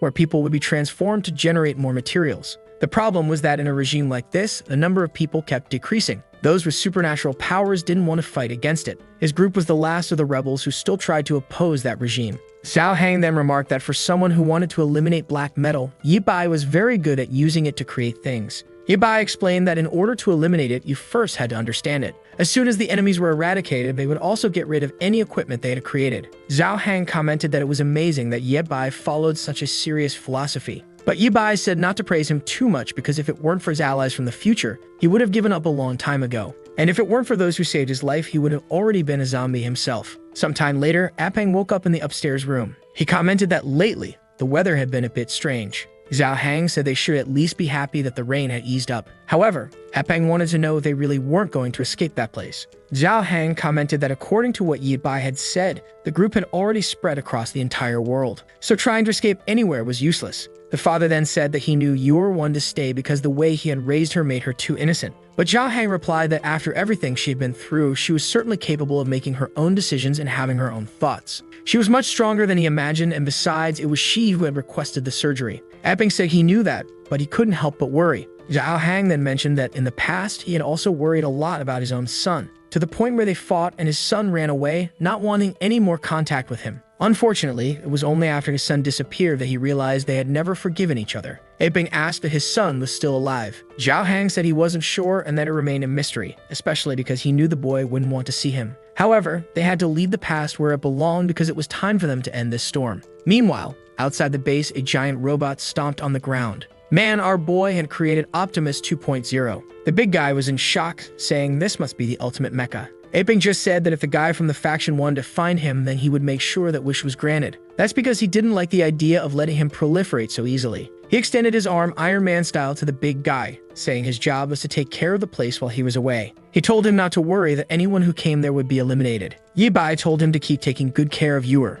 As soon as the big guy agreed, he activated the thruster and flew off. The fool stood there watching, saying it was amazing. Meanwhile, in another part of the city, the blonde guy was just observing everything. The whole group was watching and they knew it was Yibai. It was insane that he had created a machine like that in such a short time. Apparently, the consultant really knew who the best people were, and it was time to start with a plan. Bluebeard, excited, said he couldn't contain his excitement. The blonde guy then said he would let him start the show. Immediately, the creature began to transform. His hand turned red, something came out of his back, and man, he turned into a flying horned monster. At that moment, he took off, and it was bad news if he was heading toward the base. Inside, Apeng was conducting some experiments. Zhang was talking to Yor's father through the computer, saying that Zhang's compatibility was perfect. Apeng thanked him and said that in the past, he would have had to work his whole life to afford such surgery. It seemed they were going to perform a stem cell transplant. Apeng said he didn't know how to repay them, but Zhang told him to just focus on the cameras to avoid enemy attacks. Apeng agreed and resumed his search. Suddenly, a purple energy ball approached and exploded above the base. Immediately, everyone felt the entire place shake. Of course, it was the transformed Bluebeard in the sky. He stretched out his hand again and launched a second attack. The place seemed to be protected by a barrier, but even so, everything inside was trembling. Zhang wondered if someone was attacking the base. Apeng said there was nothing in front of the base and the other cameras weren't working. Meanwhile, the big guy had already run to the car and warned that there was a giant winged monster throwing fireballs. Considering the surprise attack, it was clear it was from that strange organization. Zhao Hang immediately asked them to open the gate so he could go out and deal with it. Zhang agreed, but told him to be careful. The gate opened, and he drove out. From the roof, the new torpedoes that our boy had installed began to fire. Immediately, the big guy said the enemy would pay for their audacity to attack the old man's base. The laser fired, and Bluebeard was startled. Man, but the bastard barely dodged it. But the next volley was coming. Meanwhile, Yibai was flying far from there. However, he found it strange that the communicators had gone out, and he wondered if he was entering the region controlled by those guys. It was best to be prepared to give his all in that place. But then he felt something. He veered to the side and dodged another attack. There were several robots on the ground, also made from black metal. He immediately recognized them as being made by the Black Guild, so now he was certain that someone had indeed come from the future. He fired a laser, the creature defended itself. Yibai was impressed that they already had that kind of technology. However, he flew up and stomped on the creature's head. He punched another robot, and the Transformer-style battle was in full swing. He dodged another attack, pulled out a claw, and struck another one in the chest. But as soon as the first one fell, he looked up and saw 5 more coming. He began to wonder why there were so many of them and asked himself how long these people had been back from the future. Once again, he launched a barrage of missiles that hit them directly. 4 exploded in the sky, and he hit another with a laser. Meanwhile, at the base, the big guy was trying to hit Bluebeard, who was just dodging. The long-haired guy asked if they were going to invade the base now. Loro confirmed but said the guy was scared because of the electric fences and the poisonous gas. Loro said they would enter, but not now, as they would be easily destroyed. However, that was already expected, and that's why he had some other plans. At that moment, Apeng warned everyone at the base that the big guy seemed to have managed to scare off the winged creature. He asked if Yor was okay and how the surgery was going, but then something appeared on his neck. A lot of blood spilled out and he fell to the ground. Immediately, the blonde guy emerged from his corpse. He said that blood mark was perfect for being placed on him. Even better, because it seemed he was in the control room. Meanwhile, outside, Zhao Hang was having a blast. He launched another barrage of torpedoes toward Bluebeard. The creature tried to escape by flying but realized it couldn't and turned to cast a spell. It managed to blow up some of the torpedoes, but a laser hit it squarely in the hand. Man, this guy exploded and it fell to the ground like trash. The big guy was excited, saying the car's combos were amazing. Slowly, he approached the big creature, which started forming another fireball. It slammed into the ground, launching a barrage that flipped the tank over. The car began to roll and Bluebeard said this was where things would end. He leaped toward him and with both feet grabbed the side of the tank. He then moved closer, saying it was time to open that can. However, the big guy, unafraid, opened the door right into his jaw. He pulled out his pistol and prepared to fire. The monster tried to dodge but still got hit in the shoulder, causing him to stumble backward. Man, if you thought the big guy would stay in the car, you were wrong. He slid down the hill and threatened the guy. At that moment, Bluebeard said he now understood why he had been sent to that place. The big guy asked what he was talking about and why he seemed to be laughing. The monster kept laughing, called out Zhang's name, and said it had been a long time since they last saw each other. He then began to transform back and asked if Zhang didn't recognize him anymore. That's when Zhang recognized him as old Xiao. Meanwhile, back at the base, Tang was watching over Yuer. She seemed relieved that nothing had fallen on top of the capsule. Zhang informed them that the attack must have cut the power, and now they were running only on generators. However, the big problem was that the stem cells they had absorbed from the father had been destroyed. Tang said it was no problem. They could just ask him again. But at that moment, the blonde guy walked in saying that, unfortunately, he wouldn't be able to come back to that place. Zhang immediately turned and asked who this guy was. The blonde guy introduced himself as a member of the organization and apologized for what happened. Shocked, the old man couldn't understand if these guys had managed to destroy the barrier or if they had taken down Zhao Hang. The blonde guy said he wasn't that hostile and had only borrowed a little piece of Mr. Yo's flesh. Zhang asked if he was saying that he had killed Haiping. The blonde guy replied that to humans he was dead,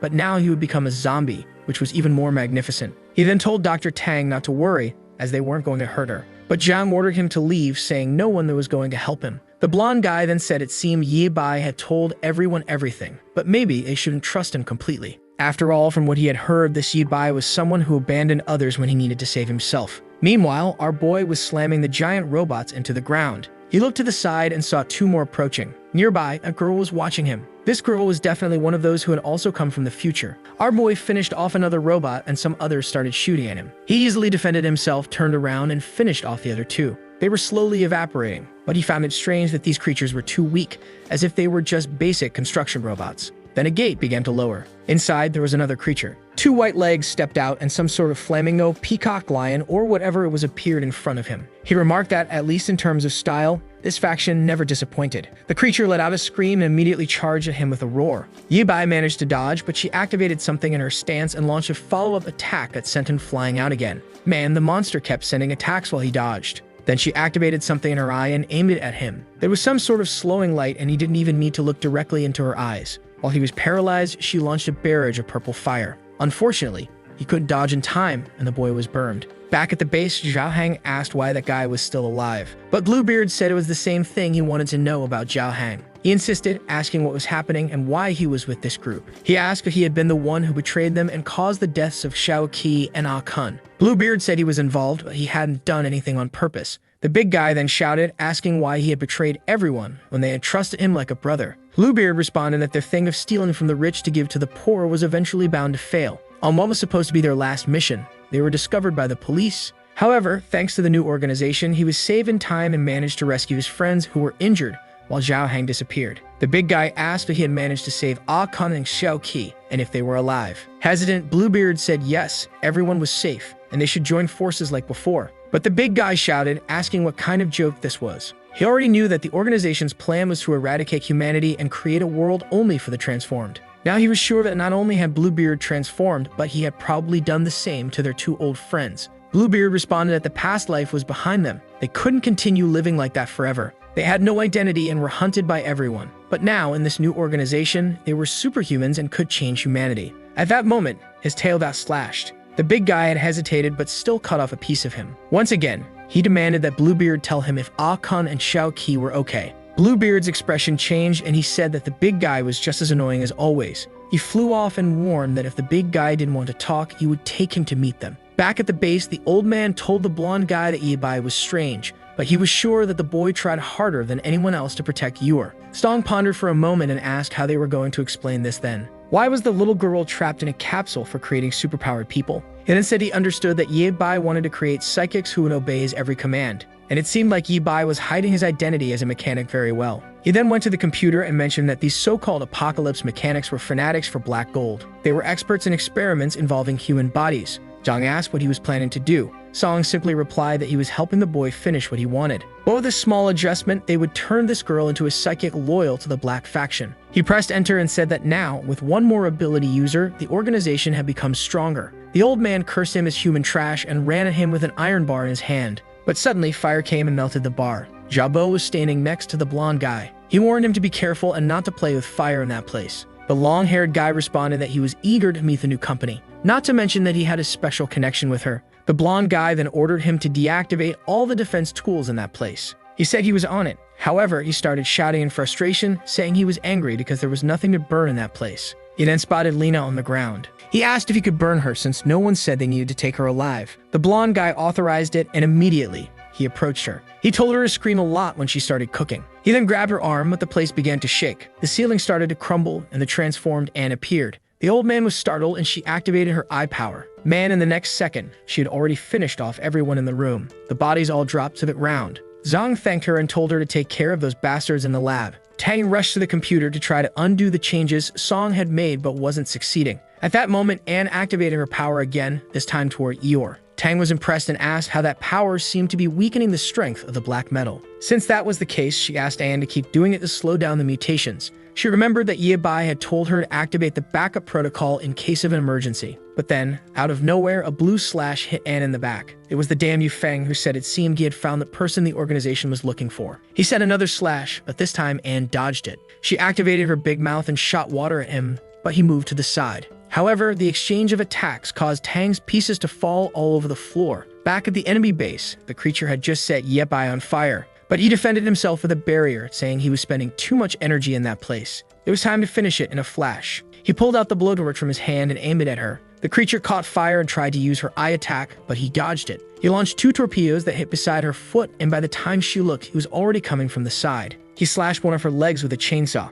The creature fell to the side, and he immediately smashed her semi-eye. Up above, the white-haired girl was just watching. She commented that he had passed with flying colors. Our boy stood in front of the fire with the creature being devoured by the flames. But suddenly, he looked behind him and activated a laser aimed at the girl. The top of the base exploded. He looked up and didn't see her, but she was soon next to him, saying he truly deserved the title of Master Mechanic. Once again, he tried to punch her, but the damn girl teleported away. She appeared on the other side, saying it was a shame he hadn't joined the mechanics committee. Angry, Ye Bai wondered why he kept running into people who had teleportation powers. He flew toward her, but the girl just stretched out her hand. At that moment, his robot seemed to stop functioning. He wondered what was happening and why it seemed like he was running out of energy. He then asked if she was a traitor to the committee and what time she came from. She said that once she had been the great sage of the Northern Mountain. She worked for the Mechanical Council that he should be familiar with. She lowered her hand and Ye Bai's robot crashed to the ground. He wondered why everything seemed so heavy. She then informed him that this black gold manipulation came from 100 years in the future, so he better stop resisting. The only option he had was to join this organization. Ye Bai seemed to recognize the name of the great sage of the north. He said that everyone thought she had died since she disappeared out of nowhere, but it seemed she had become a dog of the black organization. He said that by doing this, she was truly a disgrace to her grandfather. Man, this girl was Dr. Zhang's granddaughter,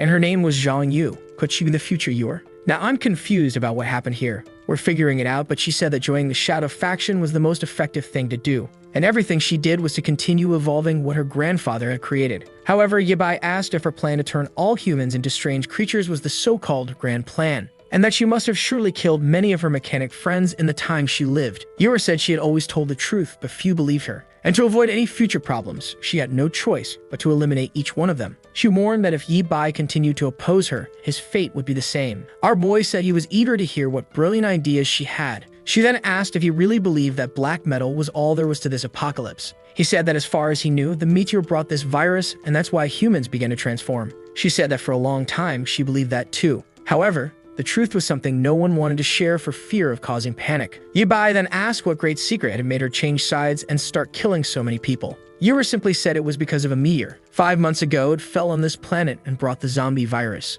But in 100 years, another meteor just like it would arrive, only this time 10,000 times larger than the first. She explained that the first meteor came only to gather information about the planet, and the second would be the real attack. Even combining all the weapons they had on the planet, it was impossible to stop a meteor that size, especially a radioactive one. And considering that in the future, the war on the planet had left them without any aerial control, they were defenseless. As a last effort, the committee had an epiphany and began building ships to flee the planet. But by luck, she had found the same time travel machine that Ye Bai had used. Even though the limit of this one seemed to be the consciousness of 2 people, it was more than enough. Angrily, he asked if everyone was going to die. Why was she trying to turn them into zombies? Yor explained that from the moment the first meteor fell, it was inevitable that everyone would eventually transform into creatures. She had only accelerated the process by distributing black gold. To save humanity, they needed to gather all the superpowered people and stop the disaster that was coming. Meanwhile, back at the base, Anne was fighting Yufeng. Zhang was under the rubble when Dr. Tang, unconscious, appeared. Suddenly, Song started showing up, saying that was a close one. He said risking everything like that was madness and asked if everyone was okay. He began pulling Zhang out and said it was good to see he was still alive. Then he mentioned that he needed to take him alive since that was one of his granddaughter's requests.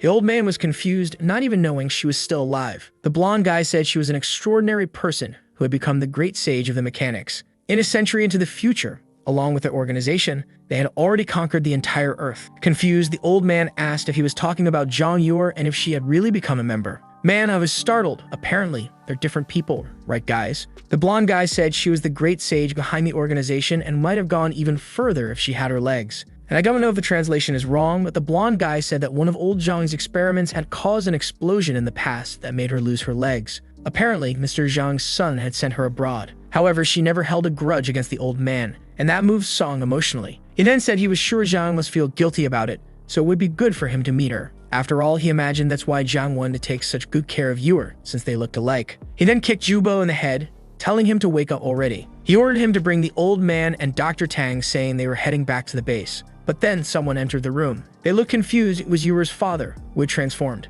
The blonde guy quickly told Jubo to finish everyone off and take them away. But Jubo was on the ground, terrified. Zhang's friend had risen, covered in filth, and was advancing on Jubo. He tried to throw flames, but the creature seemed immune. Zhang woke up and saw Xiaoxing protecting her once again. The blonde guy kicked Yuer's father, saying that at such a crucial moment, things couldn't go wrong. The old man called out for aping. But right at that moment, Yuer's capsule began to glow. Meanwhile, Lena was watching Anne, all beaten up outside, and Yufeng was taunting her, telling her to give up because she couldn't compete with him in terms of speed. Even poor Zhang was unconscious. Bluebeard said he had taken it easy on him, but it would be better if he became a superhuman quickly because he'd be much stronger. But then energy appeared on his back. From the middle of the base, a green laser shot up into the sky. Back in Yibai's battle, he told Yuer to stop making excuses. This idea of risking all of humanity for a meteor didn't seem logical. But she explained that the second meteor followed the signal sent by the first one, and that's why it was inevitable that it would eventually collide with Earth. They had no way to escape, and everyone would have to become extraordinary creatures to survive. Confused, Yibai asked what her plan was then. Was it to gather a bunch of black gold or create a bunch of superhumans?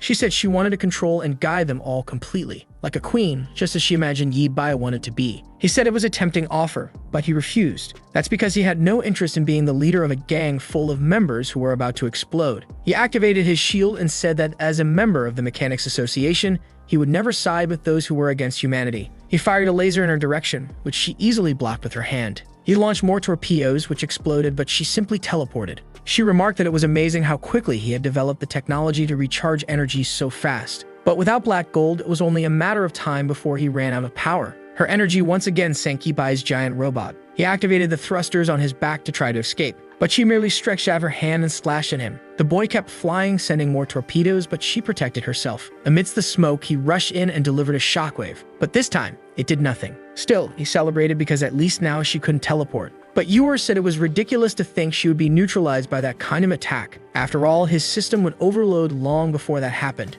Yibai insisted, saying that if he could take her to the next life, it would be enough. But Yuer asked that his priority wasn't self-preservation. He kept attacking, saying he would never be controlled by others. Yuer then asked why he had joined the Mechanics Committee. He replied that at least the committee could distinguish between the horrors of humanity. They believed in continuing to search for a way to save the people on this planet. But she pointed out that so far, all he had done was get revenge on Ruoxi. The protagonist said that was fine because he had 100 years to figure out something more. She kept insisting, saying he should remember humanity's greed. But then the voice said it was ready. Both of them were startled and Yuer appeared flying with a butterfly wing in the sky. Yibai immediately recognized her. He asked why she had become an extraordinary creature. Yuer said it was ironic for him to talk about resisting powers when he himself had created a creature. However, Yuer clasped her hands together and purple energy began to flow from the other girl. The power was heading toward her and Yibai wondered why the black gold seemed to be dissipating. She fell to the ground, questioning how this was possible. Meanwhile, Yibai was trying to understand how she was able to absorb the black gold. Yuer explained that she could completely extract the energy from any zombie and that she could help everyone. Startled, he said, however, that she didn't seem to be doing well. The little girl responded that she knew her body wouldn't hold out much longer, but she already knew this was inevitable, with or without the transformation.